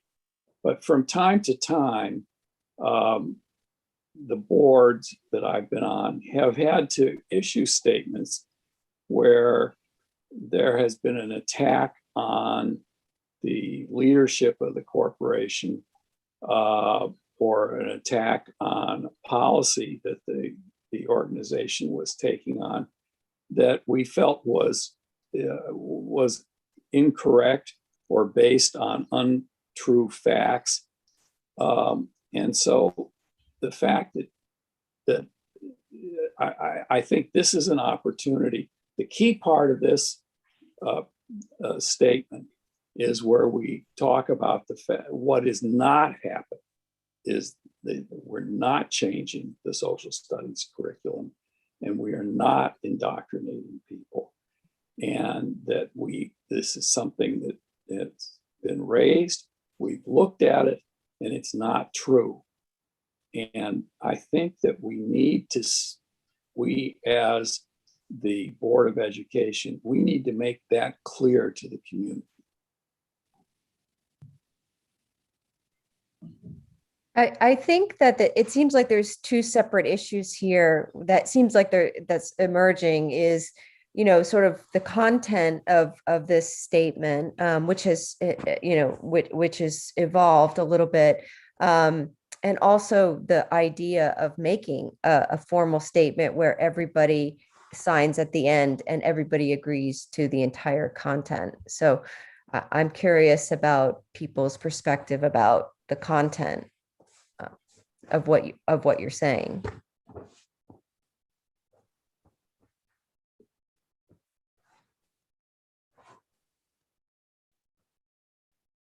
Dr. Bellis? Kristen, I'm sorry. I'm sorry. I've got all these squares in front of me, No, so it's if I okay. don't see your hand, you're allowed to kind of Just ping jump me. right in. Okay. That's right. My right. The apologies. challenges of Zoom. I mean, do we want to just maybe start at the top and go through it, top to bottom? If you are interested in doing that, we can certainly do that. Okay. All right. So first paragraph, the only thing that I would do is maybe swap our last sentence, and I would maybe have it read, in June 2020, at the conclusion of discussions regarding the Guilford High School Indians mascot, and after more than 200 community members, parents, Guilford Public School students, former and current teachers and alumni reached out to us demanding action, the Guilford Board of Education I would just add that at the beginning as part of the precipice for this whole article, as opposed to kind of something that came after, so that so that the community actually gets as much credit as we do for the concept. All right. And then let's see, if we go to paragraph 2, the last sentence, none of our students is responsible for this history, but each will be responsible for participation in our local, national, and global communities as young adults, just to correct a little, to clean up the grammar a bit. I'm sorry. So none of our students, the last sentence just should be none of our students is responsible. And then each will be responsible for either his or her own, or strike that. I was an English major. This is where I'm going to have to get a little anal. Sorry. I appreciate it, and if any of the people who my staff who have worked for me were on this call, they would be appreciating this as well, as I do this to them all the time. Yes. So then I think just to clarify, what you're asking is that last sentence. None of our students, a correction of the word are to the word is responsible for this history, but each will be responsible. And I think we can simply clean it up by saying for participation in our local, national, and global communities, either as young adults, or we can strike that. Is there any, before we get too far, I just want to make sure. So is there anyone who has a problem with the corrections or the edits to this sentence? Katie, I would just be careful about pronouns that we use, especially nowadays. I just want to be thoughtful that we're not, like, we don't use his or her. That we stay away from. Right, that's an important. Yep, that's an important. I think that's what Kristen was proposing. That it was just take right, out just strike it. Their, his, her, anything. Just so then it would read just for participation in local. Yeah. Perfect. Right. But each will be responsible for participation. Mm-hmm. Great. And then I think you can say as they emerge into adulthood. Just because when it's just young adulthood, I think we're thinking of young adulthood and beyond. Merge into adulthood.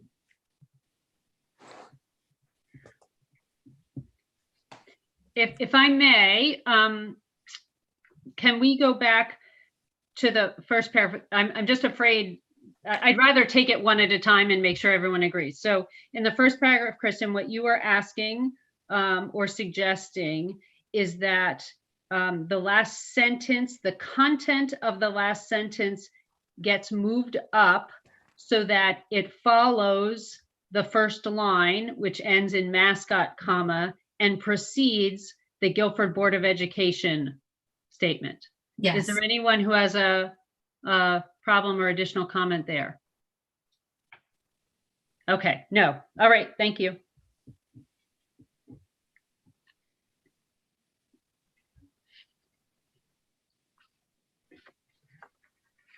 Okay, paragraph 3.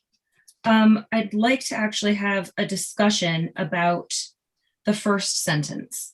It reads, some members of our Guilford community have publicly voiced their disagreement with the school district's social justice initiative. I question the word initiative. I don't know that anyone in the community has actually questioned the initiative. I feel like they've questioned the methodologies.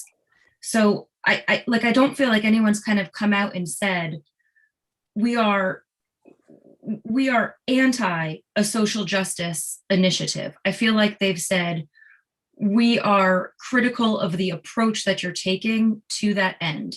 So I'm concerned about the way this reads. Does anyone see what I'm saying there? I just feel like we might want to say the district's social justice methodology rather than initiative. I guess I think what you're trying to say is when we say initiative, you're trying to say that that feels like a more global statement. But I'm going back to the meaning of the word initiative, which is we're starting a process, right? And that is what we're doing. So I see it as, I see the word as social justice initiative as, us as a school district starting something, starting to change the process that we look at, these issues, rather than a big, noun, right? So maybe we're reading it differently. Mm-hmm. That's exactly how I approached it too. The initiative was the beginning of a new process. I don't have a problem, Kristen, with the initiative, because I think the important part is the next part of the sentence.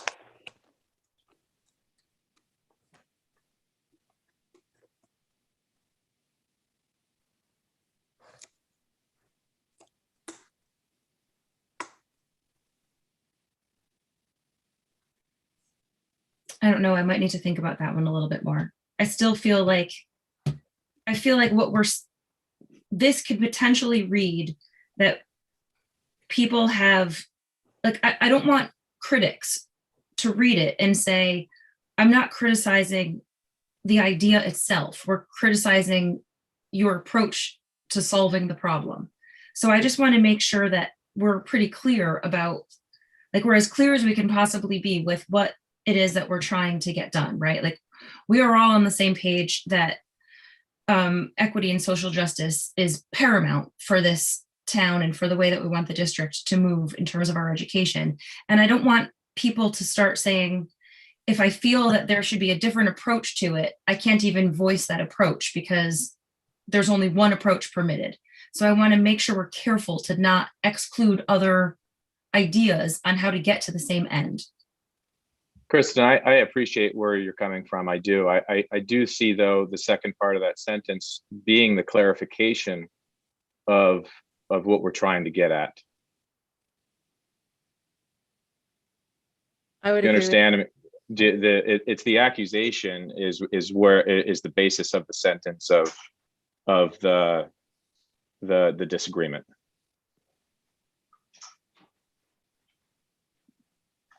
I would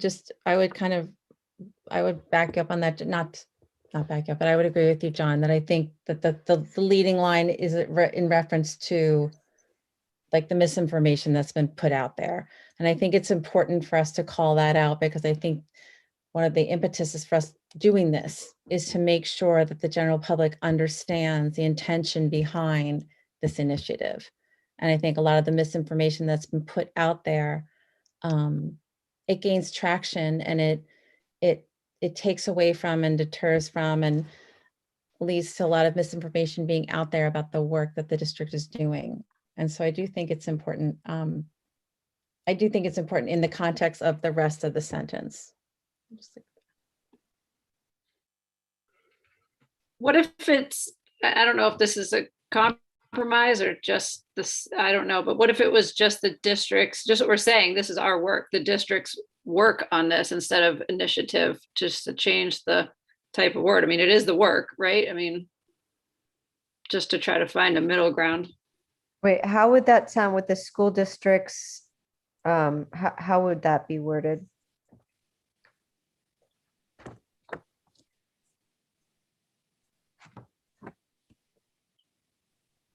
I'm not the English major, but I will. I'm very nothing near a good writer, but I was just trying to find a different word to use. Yeah. That yeah. was just a little bit, With the school districts. yeah, disagreement. I just still don't feel comfortable with it saying some members of our Guilford community have publicly voiced their disagreement with the school district social justice initiative. Like, I just don't know that they're disagreeing with the initiative. I feel like they're disagreeing with our approach to the initiative. That's my concern. To me, that's a big differentiator, right? Like, That's a valid point. They're not saying we don't want you to do this work. They're saying we're worried about the way that you're doing this work. What if it said aspects of the social justice initiative instead of, when you say the social justice initiative, it's like a big thing and it encompasses, as you're saying, maybe everything. But if you say aspects of it, That might work. I think that's a good way to clarify it, if that feels good to you, Kristen. I understand where you're trying to get to, because we've had varying opinions, right? Of Right, dissent. exactly. Some have been, don't do any of this. We're not okay with that. Right. And others have been, I don't like your approach. It feels wrong to me. Right. And we've certainly had other people make other suggestions, right? Like, we've had people suggest other texts to us. Like, have you thought about this? Have you thought about that? Did you look at, we had people send us video clips, and, we've all watched them all. None of them were insane. Like, it's not like we got these crazy ideas sent to us. So I do feel like we need to make sure that we are inclusive of, I want people to feel comfortable sending us this stuff, right? Like, I want people to feel like they can disagree with the methodology and feel comfortable saying, I'm not cool with that. I don't want people to just feel like it's our way and that's it. Right, because in the next sentence, we say some have suggested that the school administration has changed school curriculum. So we're not saying everybody. Right. So yeah, I think the second half of this paragraph is great. Okay. Yeah. I think that Mary's suggestion of some aspects. That's the one that works. Yeah.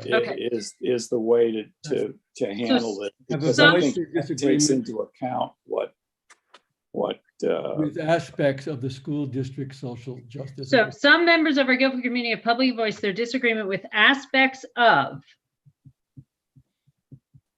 And that gets to the spirit of what Kristen is saying. They're not questioning the initiative, they're questioning certain parts of this initiative. Right.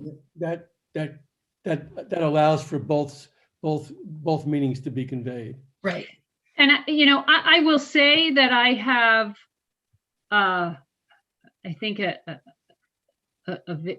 I've heard from a couple people who I think are actually not necessarily in favor of the initiative at all, but I don't think that aptly represents perhaps the group of people who have voiced concern. And I'm happy to make sure that we address it in this way, so that, as you're suggesting, Kristen, that people feel like that there is opportunity for feedback.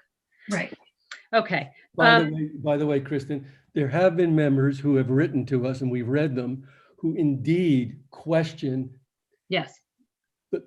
the right and the need for the school district to be dealing with this at all, that the whole issue of racism and values and morality is not anything the school district or any school district should deal with. That has been questioned. That's true. So in that sense, saying some members is actually quite accurate, but for the sake of us feeling comfortable as a group, aspects, I think, does justice to that too. But I think it's literally true. I can point to you the letters. All right, so it sounds like people are comfortable with adding aspects of in that first sentence. All right. So, I have a question about the aimed at indoctrinating students in racist ideology. I'm just not sure, as we put this out to the entire community, whether everybody would understand what you meant when you said that, or what that means. In this context. I understand your question. I believe that phrase was exactly the phrase that was used, and I would be hesitant to define what the person who accused us of doing that, or the people accused this work meant by that. I guess I would feel more comfortable literally stating what was said to us so that we can then Can we speak back. Can we put it in quotation marks then? Since if that's exactly a quote, could we put it in a quote? The only danger with that is that it is a relevant term. Like it is the term used when you infer that you are enforcing upon a student a way of thinking.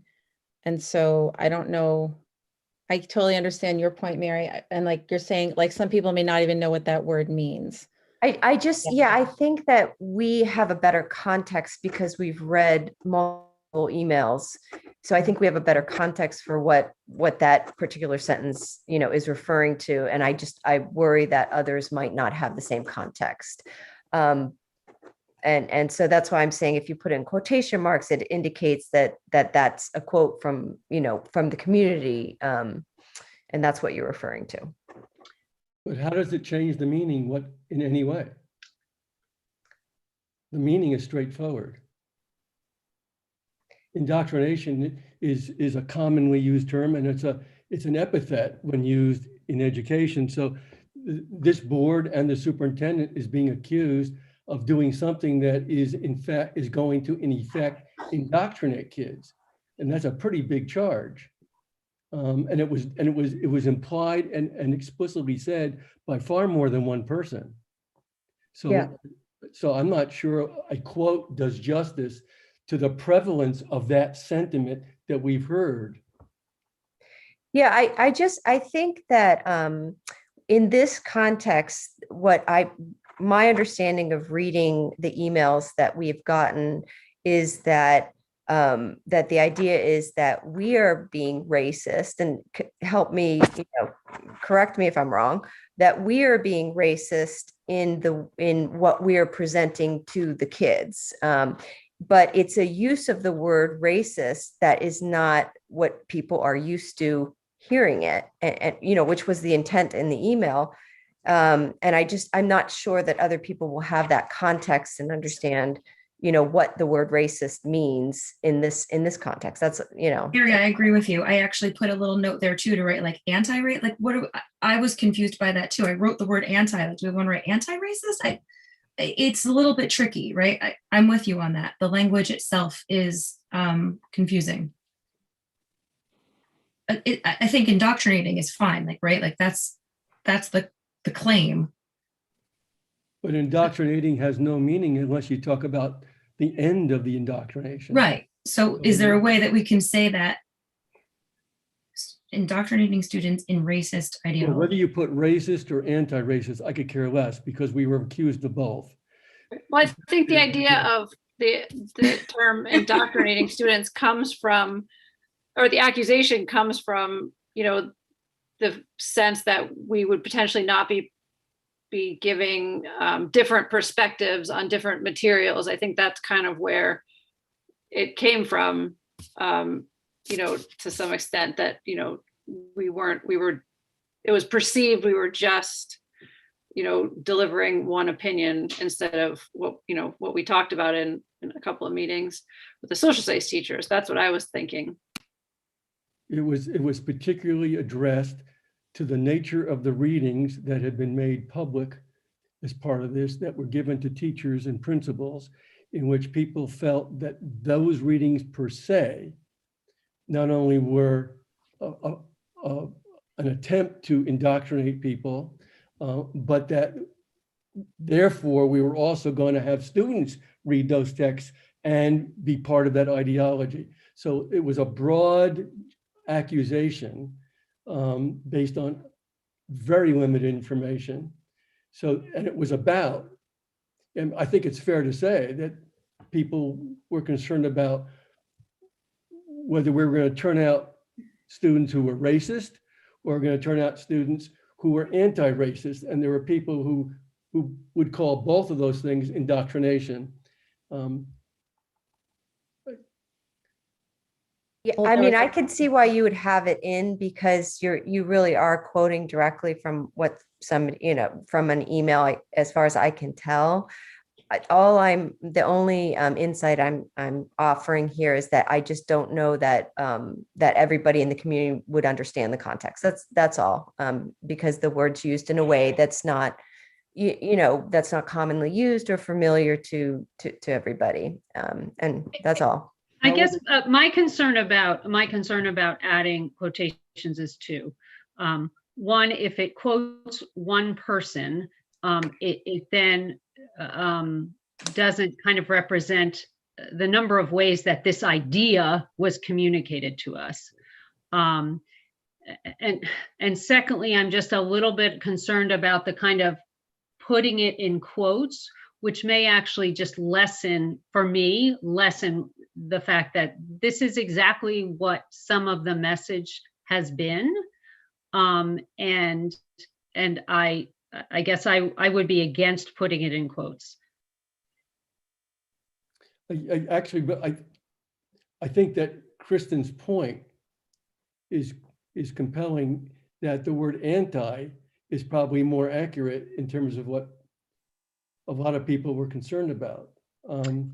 I'm going to say I really disagree with that. I think part of my concern has been that that part of what we heard is that looking at these issues and that kind of exploring these issues and identifying that race is an issue has partially been the concern. And I think what we have been accused of is we have not been accused of being anti-racist. We have been accused in some cases of trying to promote a racist ideology. And I've got to say that I think if we put anti-racist in there at that point, that actually increases the confusion. I don't know quite what is meant by racist ideology. Anti-racist ideology normally refers to the whole white supremacy ideology. The whole notion of anti-racism and getting people to buy into that anti-racist ideology, okay, isn't itself racist. I guess what I May think. I make a suggestion? Yes. Dr. Bell, just listening carefully, I understand the confusion. The suggestion has been multiple times that by talking about race or by talking about anti-racism, we are ourselves, therefore, being racist in those conversations. So could I suggest that you say indoctrinating students into an ideology that could itself be considered racist? I think to Dr. Best's concern, that triggers the reader to say, we're not talking about racism as commonly understood, but a suggestion that what we're trying is in itself racist. I think it would trigger the reader to avoid the confusion. That's helpful. That's helpful. One of the, the repetitive messages we received is that by following our efforts to give our students the opportunity to explore the issues of race and racism, is that we are then inherently telling our children that they are inherently racist. Right.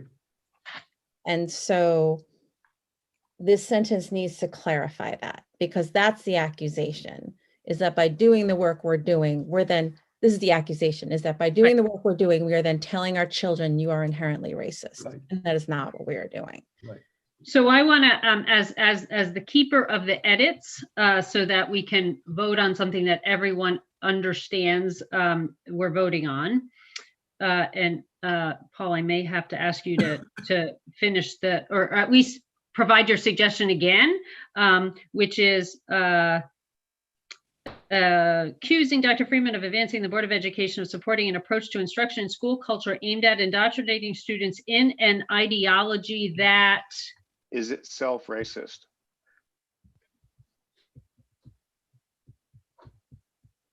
Okay.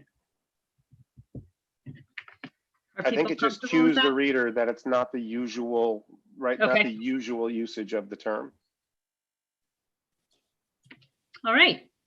I'm comfortable with that. Okay. I'm seeing some nods. All right.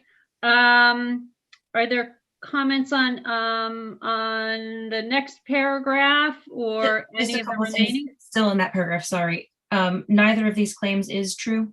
So let's just strike R, make it is. Kristen, man. I'm sorry. No, it's awesome. I'm telling you, I have many staff members, I'll say, who were just enjoying this tremendously if they were here. I'm constantly giving papers back covered in red ink. Katie, don't knock yourself out. This paper was read by 8 of us. And only Kristen is pointing it out. Don't tell my kids that. Hey, but you know, as a Board of Education, let's make sure that what we put out there is grammatically correct. All right. Anything else in terms of particulars that anyone wanted to address before we consider the statement as a whole? Sorry, the next paragraph down. Mm-hmm. I wanted to just add something. The equity officer will provide a resource to students and parents for addressing issues of equity and discrimination. I would like to add something there that says something like, for any student feeling marginalized for any reason, to make that feel like it will also apply to the LGBTQ community, anyone feeling bullied for religion, for any reason. I would like that to feel really inclusive, so that it doesn't feel like it's just based on race. Okay. I think that's great, Kristen. Yeah, I like that a lot. That's positive.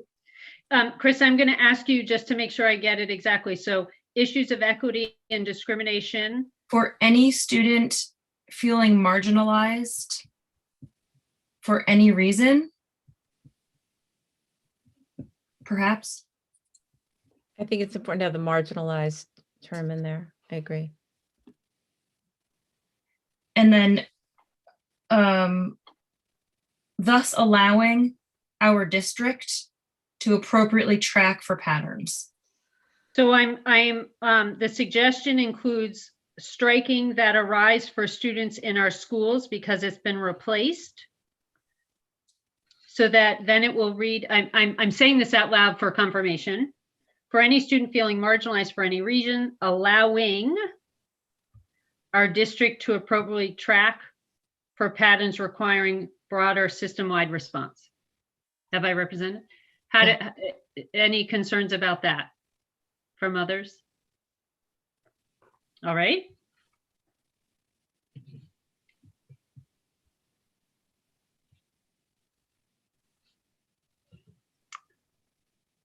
Anything else? I just have an idea. I really loved the 2 presentations that we've had recently from the curriculum meetings, particularly the inquiry-based learning approach. And I'm wondering if we don't want to add something about inquiry-based learning, because I feel like that really is the Board of Education's answer to a lot of this, right? Like, what we're basically saying is we're going to show you guys multiple ways to read history, for example, and we want you to be able to discuss and assess on your own and make a claim for how you feel the truest version is, right? Like that's basically, from my understanding, what inquiry-based learning is about. So I wonder if when we talk about plans for implementation of this work in that last paragraph, if we just want to restate a sentence about inquiry-based learning. Do you guys think that would be an appropriate addition, or is that something you think is just overkill? I like the idea. I just feel that Dr. Balistraci really talked about that in the second paragraph in terms of the rigorous exploration and consideration of variety of resources. So I just, maybe there's a way we can say it very succinctly to or maybe we put it right in there. understanding that this is long. Yeah, Yeah. maybe we do it right in there in that section just to kind of rephrase inquiry-based learning. Like I feel like that's our key phrase. So let's stick it in there. I'm not sure that it's actually instruction. It's not a really accurate use of the term from in the educational domain. Okay. It's close. They're absolutely related, but I think we would be muddying that term a little bit. To Okay. Pandora's box. Yes. Okay. Yeah. I apologize. I don't want to be a wonk, but I believe we'd be misusing the educational terminology a little bit, the jargon. And I see Dr. Crystal smirking at me. She knows. I think she agrees with what I'm saying. Okay. Kristen, the point you're making, however, is that that reference to the larger meaning of inquiry, one we've discussed in a number of our meetings and in public documents for the last 6 months. But more importantly, it becomes one of the things that we respond to when this conversation continues. And rather than trying to put everything into this letter and getting it to more than one page, I think it becomes problematic. Okay. Not wrong, it just becomes problematic. Yeah, to Joe's earlier point, we would start going down a rabbit hole of educational jargon from the very beginning of this meeting this afternoon. I'd worry about that a little bit. All right.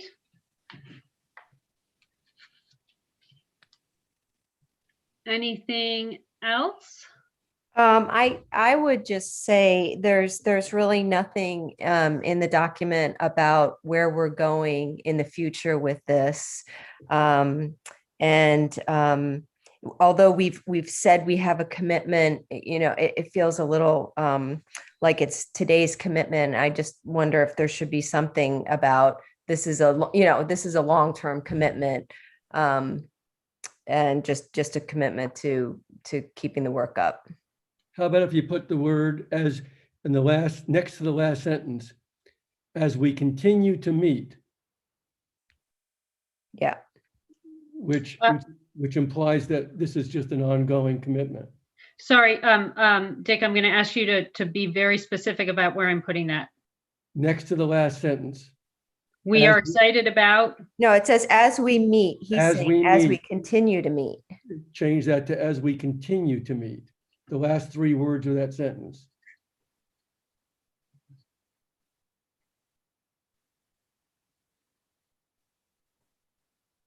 I'm so sorry. Why am I not seeing where you are? It's the second last sentence. Last paragraph, Katie. The very last pair. Oh, sorry. It's right in front of me. Okay. So as we continue to meet. I thought you said the second to the last sentence, so I was not looking at that. Okay. As we continue to. Okay.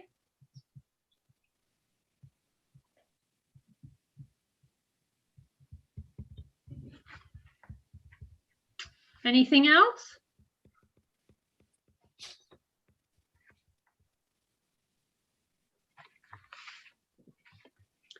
So if I may, I'm just going to recap what I've heard and what it sounds like there has been agreement of in terms of edits to this. The first is that on the very first line after mascot, comma, we will put and after more than 200 community members and move that sentence up and then continue. It will be a long sentence, but it will be an important opening statement. The second, and I'm just going in order down the page, the second edit is in the second paragraph, the second line to the bottom of that second paragraph. None of our students has been changed to is. Their own have been striked, will be responsible for their own has been striked. And at the end of that sentence, develop into young adults has been changed to emerge into adulthood. In the next paragraph, first line, we are adding aspects of between the words with and the, disagreement with aspects of. And at the end of that sentence, we are saying students in, sorry, let me read it. Approach to instruction in school culture aimed at indoctrinating students in an ideology that is itself racist, to try to capture the accusation. The next sentence, neither of these claims is true. So we've corrected that word. Next paragraph, the sentence that starts, the equity officer will provide a resource to students and parents for addressing issues of equity and discrimination for any student feeling marginalized for any reason, comma, allowing our district, and then continuing that sentence so that, Dr. Bell, yes, go ahead. I was just going to say it's really picky. Can we please change the word officer to liaison just to make it Oh, in alignment absolutely. with the budget? Yes. Thank you. So in the third line, it is referenced part-time equity officer. That changes to liaison. And likewise in the next sentence, the equity liaison. Thank you. Yes, no, absolutely. And then the last edit I have is in the very last paragraph, the second line. We invite the Guilford community to become part of the conversation as we continue to meet the challenges. Yes, Joe. I just got to ask a question because after now rereading it and hearing the additions and the edits, you know, it starts off on the top, Guilford Board of Education, and then is this really still a statement on addressing equity and social justice, or is this a update or a blog of where we were, where we are, and where we're going? I mean, Amy said something earlier which I found intriguing, like, you know, are we advertising our stance on the progress where we've done over the few years, or are we just addressing equity and social justice? We're doing so much more than that in this whole document. Do you see what I'm saying? Am I making sense? From my take, I think what we are doing is, one, as a board, making a statement that we recognize that addressing equity and social justice in the schools is important work. Two, we are responding to some accusations that have made publicly that are either misinformed or completely inaccurate. And then and providing information to counter that. And three, we are providing information, in fact, about what is happening, so that there is some information. My hope is that that invites people to learn more. And then lastly, we are inviting the community to be part of the conversation. So it is a statement from the board doing those things. It's and in addition, quite explicitly, it's saying that in light of accusations against the superintendent, as well as ourselves, by the way, explicitly, that we actually support what the superintendent is doing, and we try to explain where we stand on this whole initiative. So it's answering a number of accusations that have been, that are insidious and that left untouched, allow people to believe things that do not do justice to the issue of justice.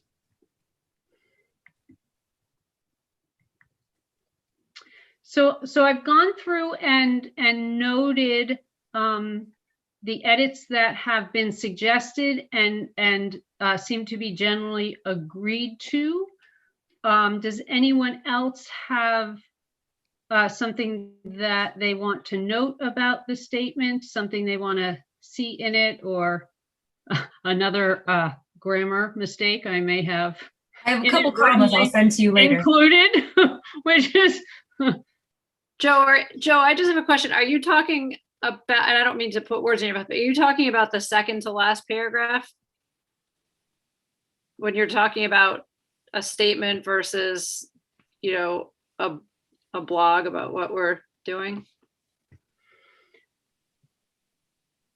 Joe, you're on mute. The second to last paragraph, Amy, you gotta walk me through this for a second, because I was talking about the heading right before, where it says Guilford Board of Education statement on addressing equity and social justice. And I was just clarifying, is this now really a statement, or is this where we were, where we are, and where we're going with our curriculum and the hiring of certain liaisons and positions, and to try for clarification purposes? Which paragraph were you talking about? No, I understand. I understand what you're talking about. I was just trying to figure out, I don't have a problem with it at all. At the end, I was just saying if there was a part where I thought maybe we were making less of a statement and more of, a sort of just like, an our direction that we sent out, I was seeing it there. I don't have an issue with it, but I was just curious, just clarifying. Mm-hmm. No, because I was making a reference to your point earlier of type of announcement, or however you worded it pretty good before. Forgive me, I didn't write it down, but you're trying to suggest another heading for this type of a document in your earlier conversation. I should have written it down too. Hey, it's on YouTube, right? We can just look. We can look. You rewind it. If I might say, like Joe, I feel I totally get where you're coming from and trying to grapple with, the intent behind this. I think the challenge is that we've never been kind of in a place in history like we are right now, and where we've been after the events of the last year in terms of social justice and racism and issues that are kind of bubbling to the surface all across the world, really. And so I think it's called upon us kind of it's a very unique situation we're in.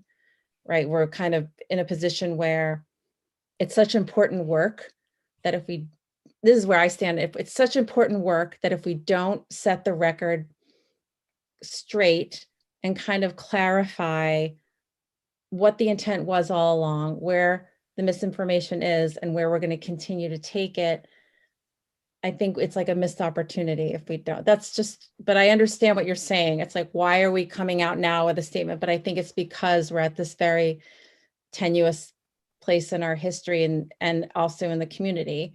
And if we want this work to be meaningful and successful, again, my perspective, we have to clarify where things have gone wrong. And although we've tried in meetings and we've tried in other ways, and we've had folks writing letters to the editor of the town newspaper and other things, I think this is I think our intention was a succinct, coherent statement, because like Katie said, not everyone comes to our meetings, not everyone reads our minutes or watches our videos. And hopefully this will touch enough people that it'll get the conversation enlivened in a healthy way, and not the way it's kind of unfortunately gone in the last few months. But that's just, again, my perspective. But I understand where you're trying to, I hear you, and I understand your perspective on this. I didn't want you to feel like, at least I didn't want you to feel like I didn't get that.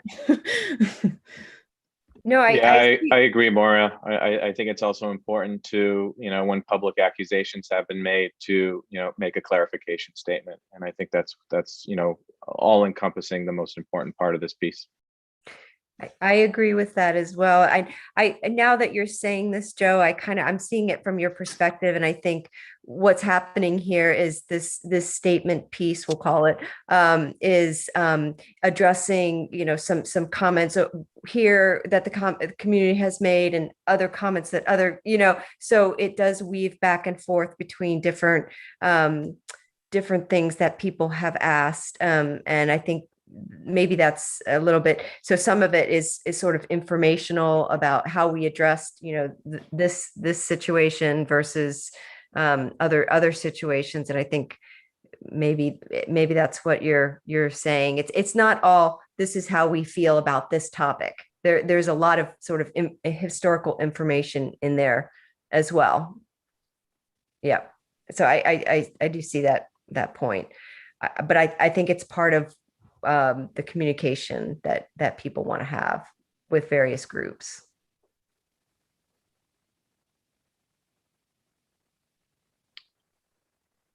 All right, I want to I'm hearing a pause. Are we at a place where people feel comfortable where this statement is? I'm seeing a couple of nods. Yeah. Kristen? I don't know yet. I don't know. Like, I almost want to like take a night and sleep on it and just here's my concern. My concern is if we put something out, I don't want it to sound singular minded and singular sided and biased in any way. I want people who disagree with ideas that we have to feel free voicing their disagreement with us.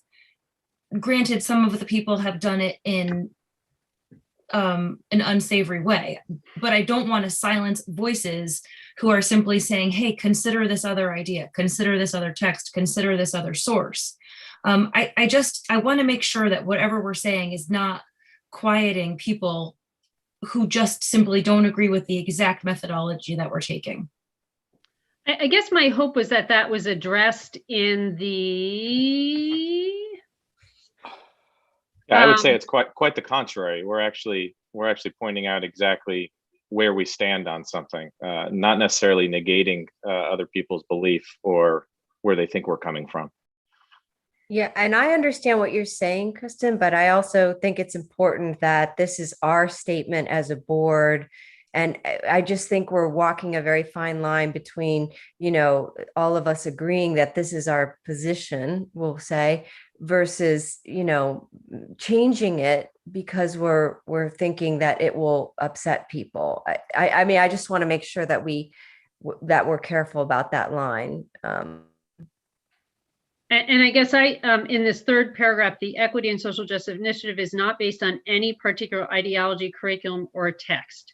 The idea here is that we understand, and in fact, earlier in the second paragraph, this is done by engaging and supporting students in rigorous exploration of historical and current documents, consideration of a variety of resources. So I think we have communicated in this that we're not kind of limiting the conversation, and are open to that. And I also think in the very last thing we say, we invite the Guilford community to become part of the conversation. So we are extending people to the conversation. And I think for me, that's an invitation to be part of wherever that conversation takes us and whatever people bring to that conversation.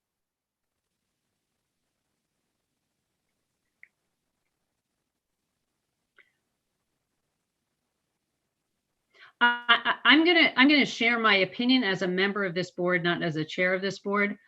I would love to see us to be able to vote on this tonight. I feel like this has been been something we've brought up a couple of times over the last few months. I think that this is just the beginning of this work, but I am going to respect how my colleagues feel about that. We can certainly vote. I don't think we have to force or feel obligated to reach a unanimous decision. If someone wishes to abstain or disagree, that's also a public statement that this conversation is difficult and that we're not always going to agree. But I don't want to force people into a position, but I think that my sense is this represents an important and succinct, maybe more succinct than it needs to be in terms of what we took out in the last few days. But I think it's important, and the timing becomes crucial. If people don't feel comfortable, we should find out through a vote whether or not where it's going to come out. I mean, I guess I feel both ways. I mean, I would like to vote on this tonight. But I also want people to feel comfortable because I do think it has a lot more meaning if it's something agreed on by 9 people. So everyone obviously, hopefully they know that they can vote or abstain or do whatever. In any item that we have, I just don't want anyone to feel like voting because they don't feel comfortable yet means that they're against this work. Does that make sense? I agree, Amy. I also want everybody to be comfortable putting their name on this letter. You know, this is a statement that's obviously going to be publicized. I want to make sure that everybody's comfortable putting their name on it. Because it doesn't really mean that if someone isn't comfortable with just the wording, yeah, I think you said it better than I can. I think that people should, feel comfortable with it and not feel like if they don't feel completely comfortable right now means that they're not committed to this work. I mean, I also see where, it's signed from all of us. So I don't know what would happen if somebody didn't vote for it. But I would also say in terms of the urgency, as we potentially close our meeting tonight, if it's not voted on, there is the possibility that there will be some feedback, and that might influence the document. And again, I just think it's important that the document represents us as a board, understanding and being respectful to our community. We absolutely want that, and we want to make sure we convey that. But that this is our statement, and if we got a lot of feedback after tonight's meeting, it could influence things.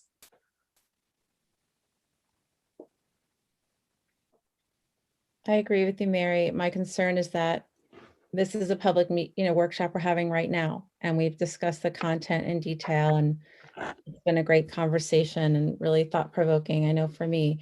But I do worry that if we table it again, it leaves it open to public criticism even before the statement is officially issued. And so I don't know what the solution to that is, but I do think that I would prefer if we did vote tonight, but of course I'd like to know that we're all in support of it. So I don't know where that leaves us, but I do worry about leaving it out there now because we have discussed this publicly. It's not formally on a letter and with our, put out, in a printed statement, but it has been thoroughly discussed. Go ahead. I was just going to say, to clarify, if it helps the board, should this pass by less than a unanimous vote, it could be issued as a statement of the board without individual signatures or names. The board does speak in one voice whenever the board votes. That's right. So I was going to say that very clearly, nobody's name would go on this who didn't, who had determined if we have a vote not to vote for it. That would be more than inappropriate. So that is exactly right. Is there anything else we can consider in the statement for anyone who might feel uncomfortable at the moment that would allow them to feel more comfortable voting?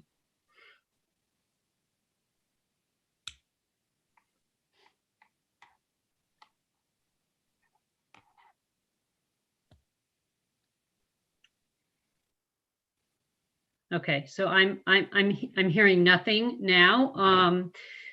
I have heard a concern about voting, and I've heard several concerns about not voting. And so I'm turning to my colleagues for a decision here, and certainly open if someone wants to make a motion. So moved.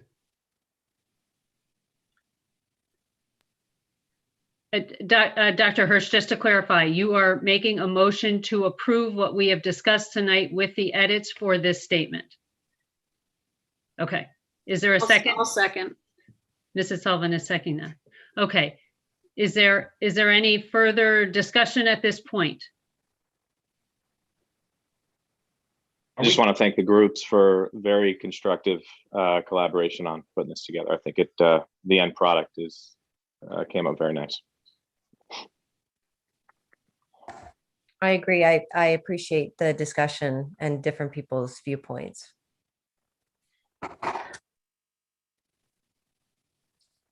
Any other thoughts or comments?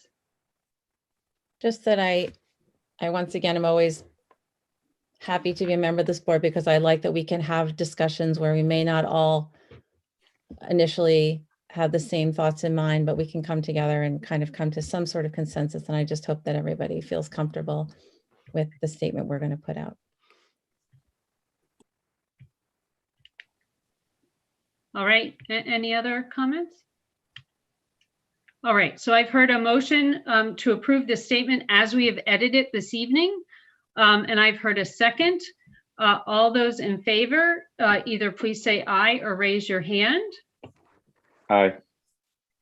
And I see myself, 1, 2, 3, 4, 5, 6, 7, 8. So I have 8 in favor. Any against? 1 against. Okay. And any abstent? Oh, that's 9 of us. Sorry. Okay. All right. With that vote, are people in agreement that it would then be the signature would be the Board of Education and the individual names would be removed? Okay. Thank you for what I think has been for me a very constructive conversation among all of us. I think this is, well, we know this is work that's going to continue. We know we're going to have many more conversations together. I echo the sentiments of just being grateful to be working with a group of individuals that are so thoughtful and careful and respectful in their conversation with each other. I'm just feeling particularly appreciative for being part of this group tonight. So I thank all of you for that. That is the end of our meeting tonight. I will make all of the edits to this and make sure that people see that, so that we just make sure that all the edits have been captured correctly. And then we can make the statement public. One question for Joe, to make sure we do justice to Joe's point of view. When this gets signed as a Board of Education, it implies to most people that it was unanimous. And it's not. And Joe's an elected official. Joe, would you prefer to have us name and you voting no so people know that you disagreed? I mean, would that be a fairer way of treating you? Well, to be honest, I mean, this video, this YouTube stream, people could see and understand and hear the comments that were said. I don't know if you can put everyone's name without mine. I'm not sure. Is that even? No. We'd put your name down as voting in no and 8 people voting yes, but by name it would demonstrate you would get credit, as it were, for dissenting. And do you want people to read that knowing that, other than people presumptively believing that you voted with the rest of the group with no signatures? That's all I'm asking. Well, what's the normal practice with this type of procedure in other boards? I don't know. Is that how they normally do it? I mean, no, most common practice is that it would go out as a statement of the board. And to Joe's point, anybody who looked at the minutes or viewed this meeting, unless Joe felt that he wanted to attach a dissenting opinion, but I've never seen that happen at a board level before. I think that people will return to the minutes, or there will be a news story written about this, but I've never seen it published that way before. Yeah, the normal practice is fine with me. Okay. All right. Thank you, everyone. I'm also recognizing the hour, so appreciate everyone's willingness to make sure that we got through this and everyone was able to share their opinion and share their voice and edit this as appropriate. That is the last agenda item for this evening. So I am going to ask for a motion to adjourn. Dr. Best, Mrs. Sullivan second. All in favor? Aye. All right. Thank you, everyone. Have a wonderful evening. We will be back in a few weeks for our first meeting in May, because somehow it's almost May. Thank you, everyone. We covered a Thank lot of ground you. tonight. Thank you very much. Night, everyone. Good night.